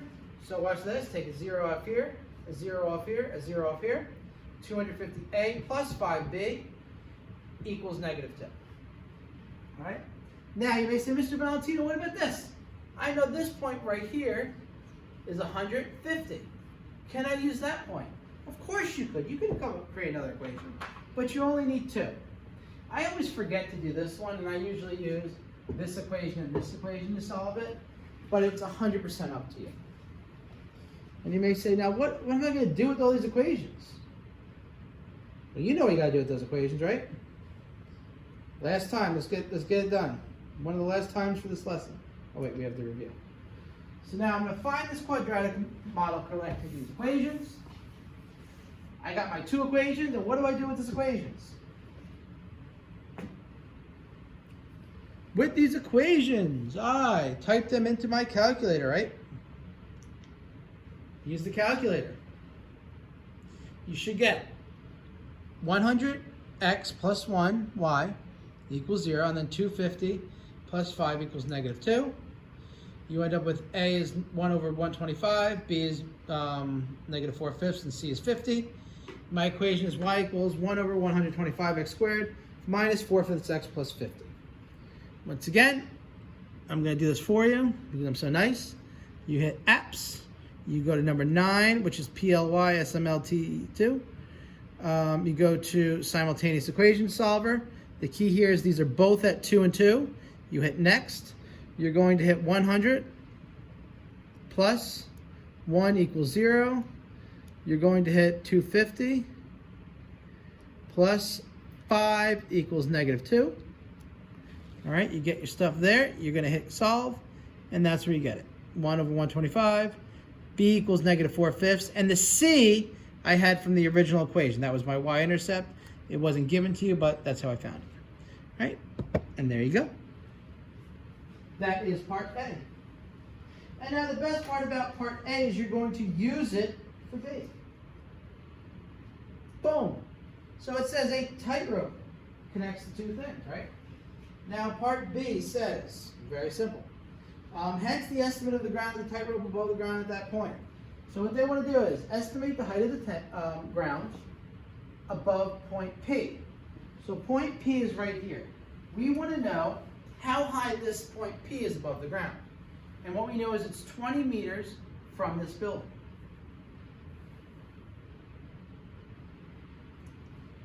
All right, so point B, you need to know the x-coordinate. What's the x-coordinate? How far from here to here is it? Well, if this is 100, and this is 20, this is 80. 100 minus 20 is 80. What do we do with that 80? We're going to plug it into our equation. We know the equation is 1 over 125x squared minus 4 over 5x plus 50. Plug your 80 in and solve. All right. When x equals 80, 1 over 125 times 6,400 minus 4 over 5 times 80 plus 50 is 256 divided by 5. All right. Minus 64 plus 50. And you can just put it all in one shot. Your y ends up equaling 37.2. 37 and a fifth you can put. All right, 186 over 5. And that's what this way is. All right, so 37.2 meters. All right, any questions pertaining to that? Awesome. For what values of x is this valid? Well, this isn't valid for every value of x. What values is it valid for? From 0 to 100. So the platforms are 100 meters apart, so it's only valid from greater than or equal to 0 when you're on the first platform to less than or equal to 100 when you're at the second platform. This is where you're at 0. This is where you're 100. If you're past here, not valid anymore. If you're before here, it's also not valid. All right. And that completes the main lesson. And what I got for you is some bonus lesson.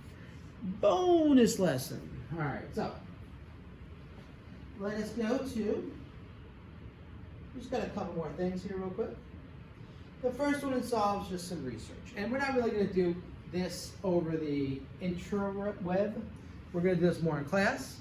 What the research stated, and this is in the book so we can use this later, the height of a free hanging rope, such as a tightrope in the previous model, previous exercise, does in fact follow a quadratic model, okay?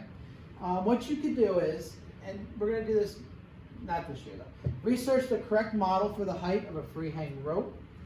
Do you think that that quadratic model gives a good approximation for the height of that tightrope? And then what advantage are there to using a quadratic model as opposed to the correct model?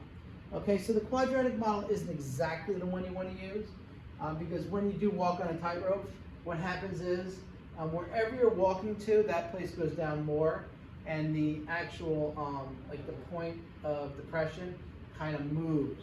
So this is only true when you're in like the middle of the tightrope. Okay. There's your research. We're going to maybe do some research another day. All right, so we're going to move on to an activity. This activity is a couple questions. Probably spend like a day on this.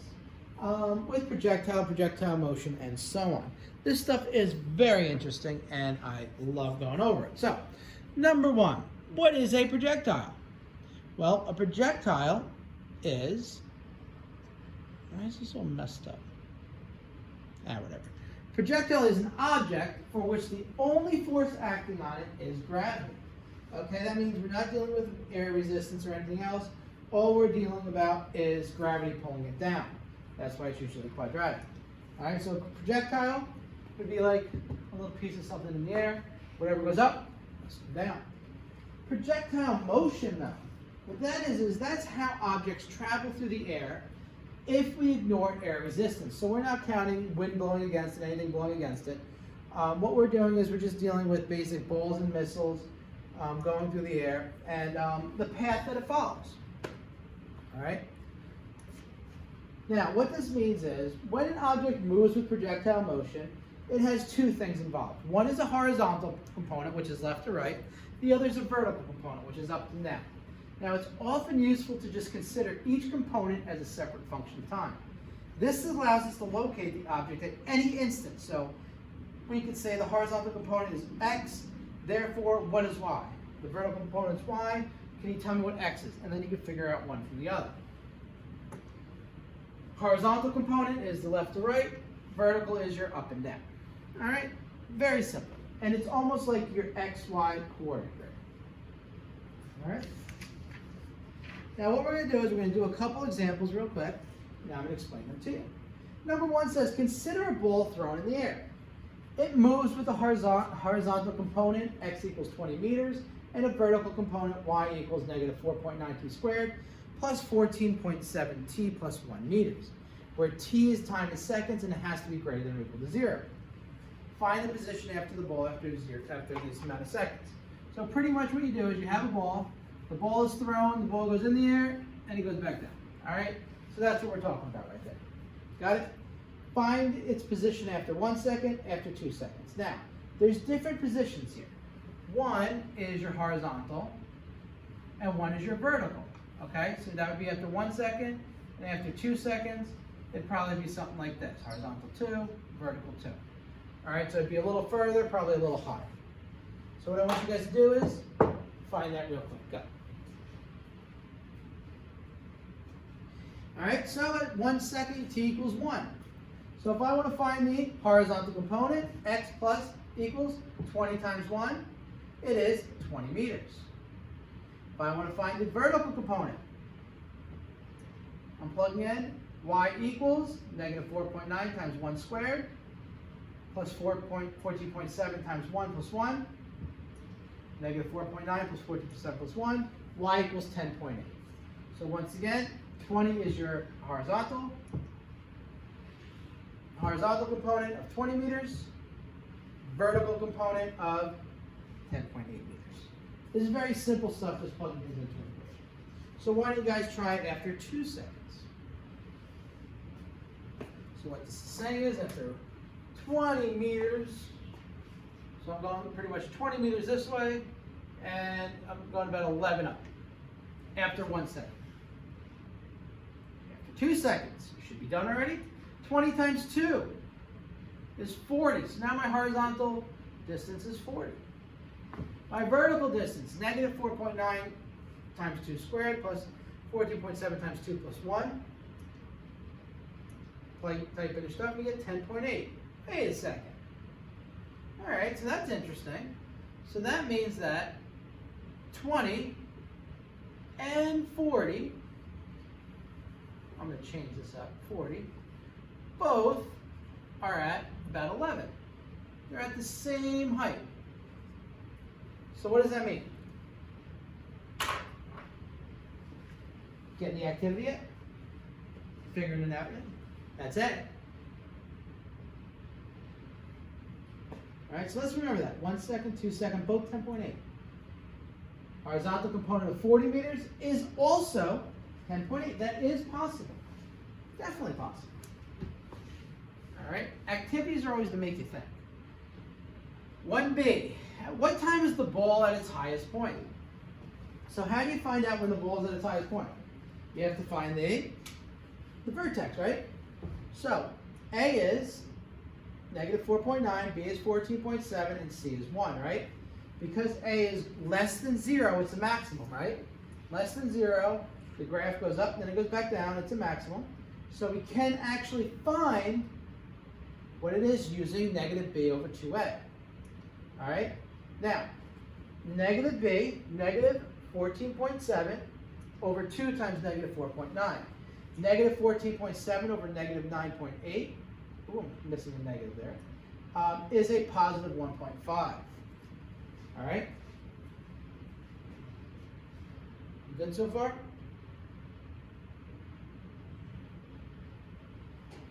All right? I just forgot my negative. I'll throw them up there. All right. So what does that mean? That means that 1.5 seconds.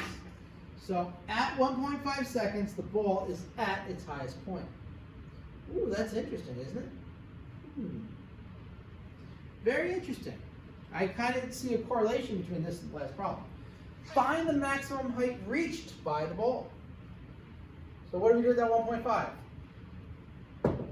Plug it into the equation. So when you plug 1.5 into the equation, what do you get?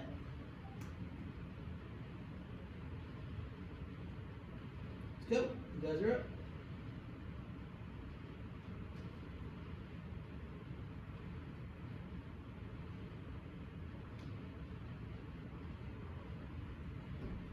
Anyone? You get negative 4.9 times 1.5 squared. Number plus the number plus 1. Negative 11 plus about 22 plus 1. 12.025. All right? So a little bit higher than the two 10.8s we had before that were at 1 and 2 seconds. 1 and 2. What do you think the average of that is? How far will the ball have traveled horizontally at this time? So to find out how far it travels horizontally, use the other equation, y equals 20 times x, right? So 20 times 1.5, it would have traveled 30 meters. 30 meters is what? Before we did what? 20 and 40, right? Think of 30. All right. Interesting, right? What does it tell you? 30 is about halfway between the 10 and the 20 and the 40, which were both the same. So pretty much what you're doing is you had your quadratic, two pieces on both sides with the same distance apart. Okay. Let's see. At what time did the ball hit the ground? Ooh, that's a good one. When did that ball hit that ground? All right. Well, what do you know happens when the ball hits the ground? Well, the ball hits the ground when what equals 0? When y equals 0, right? At your intercepts. So, negative 4.9 t squared plus 14.7 t plus 1 equals 0. Okay? We are going to use our calculator, right? Now, when we use our calculator, what we're going to do is we're going to type in apps, equation solve, polynomial root finder, and you get pretty much negative 4.9 x squared plus 14.7 plus 1, and you get those two numbers. Oh, good, I can just leave them up there. All right?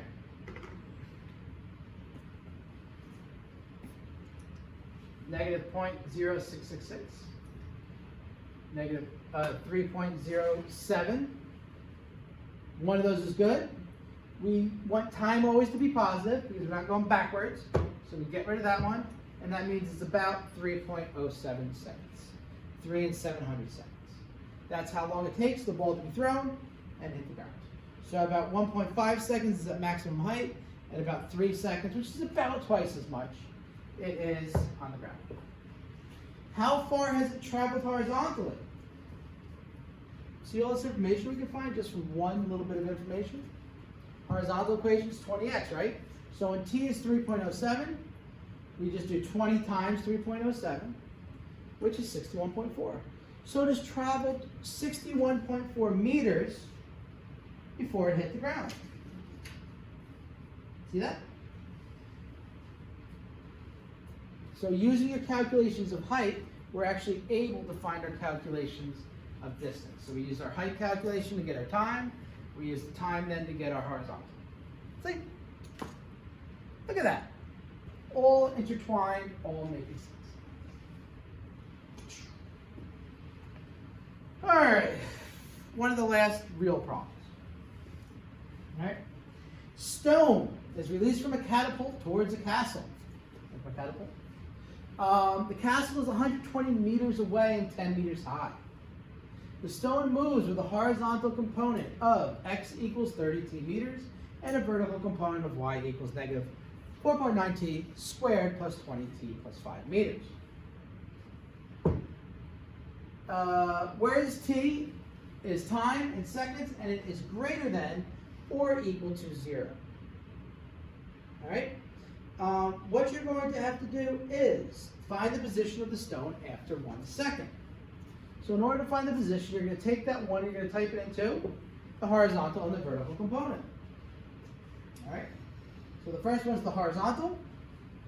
X equals 32 meters, and the vertical is y equals 4.9 negative 4.9t squared plus 20t plus 5 meters. All right? When t is greater than or equal to 0. Type 1 into there. 30 times 1, 30 meters. So that means it is 30 meters towards there. Its height. Y equals negative 4.9 times 1 squared plus 20 times 1 plus 5. Negative 4.9 times 20 plus 5 is 20.1. All right.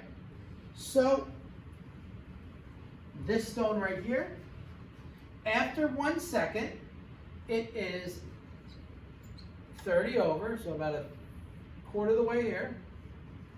All right, and it is about 20 up. So this isn't really drawing scale. That's after 1 second. All right. That's pretty interesting. Now, find the maximum height reached by the stone. So in order to find the maximum height, vertex, right? Vertices. So we take our equation. We need our vertical equation. We need the A and the B. A is negative 4.9, B is 20, C is 5. A is less than 0, therefore it is a maximum, right? It goes up and it comes down. All right? Negative B over 2A, negative 20 over 2 times negative 4.9. This is 20 over 9.8, or negative 20 over negative 9.8. I just got rid of the negatives, which you can reduce to about 2.4. So after 2.4 seconds, it's at its maximum height. Does that give us its maximum height? No. This just tells us after 2.4 seconds. So what do we have to do with that? We're going to have to plug it into the equation. Remember, this just gives us time. And then we have to plug it in. Negative 4.9 times 2.04 squared plus 20 times 2.04 plus 5. It's about 24.5. So that tells us the maximum height at about 2 seconds is 24.5 meters. Right? Will the stone fly over the castle, hit the castle, land in front of the castle? Explain your answer. What do you think? What's that stone going to do?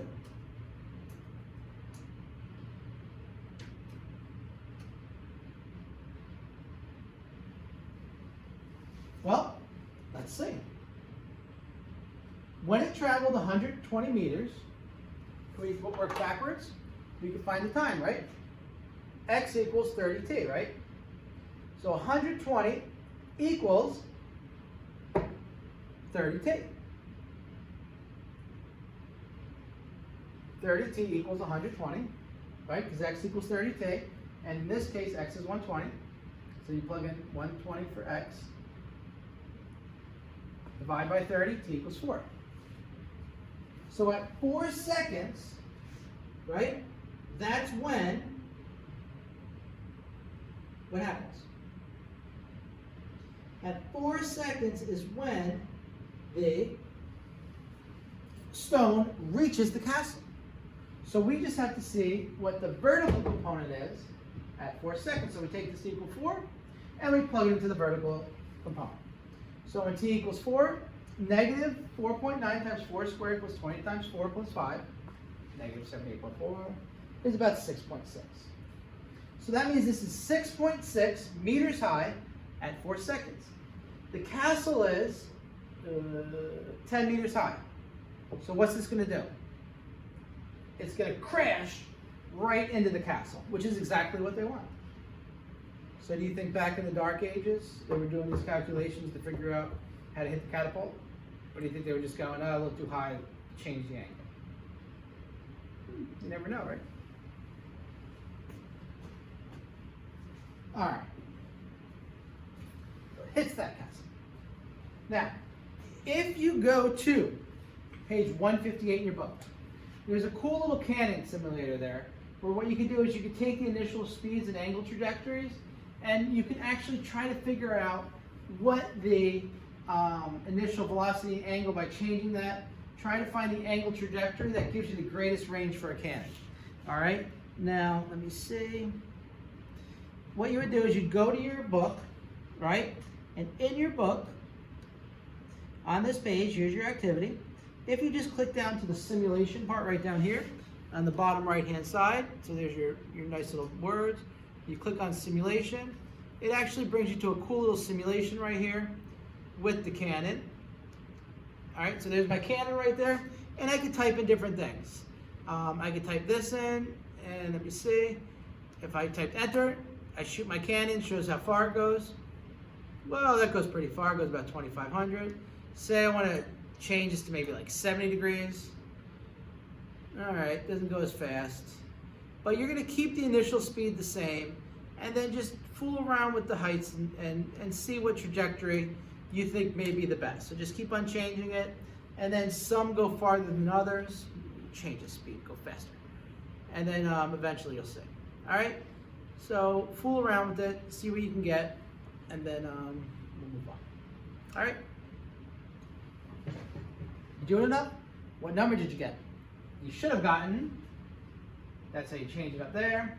All right, that's what I was doing. The number you should have got was about 45 degrees. That seems to give you the greatest range for the cannon. If you got that good, if you didn't, all right. This part, good, my calculator. All right, so the theory of projectiles was developed in Europe. This is no more work to do. In the 14th century, and was driven by the desire to improve on guns and cannons. Okay, 14th century is like 1300. At this time, scientists were still using Aristotle's theory of motion, which suggested that forces gave rise to momentum. Okay? This would mean that as soon as you stop pushing something, even an object on wheels, it would stop moving. So they're assuming, say you started pushing something like a car, and then you just stopped, like the acceleration stopped, it wouldn't move anymore. That's not true. Using this theory, authors separated the flight of a projectile into 2 or more sections, including the violent motion, where the cannonball was forced upward by the explosion, and then the natural motion, where it just falls back to Earth. But they did use gravity for that. All right. Here's an example.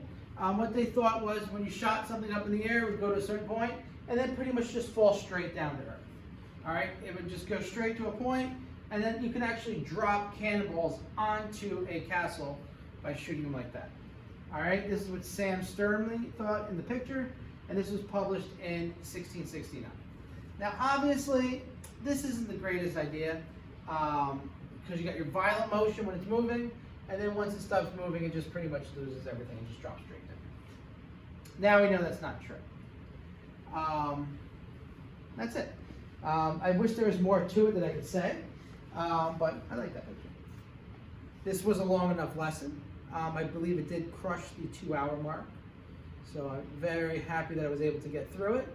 And I hope you guys learned and you understand the importance, more than anything, how to use these, how they are used, and why they are important in real life. It's always good to understand the correlation between math and how it's really used, as opposed to just typing in numbers and doing things like that. All right? So until the review, when I see you guys next time, have a good day.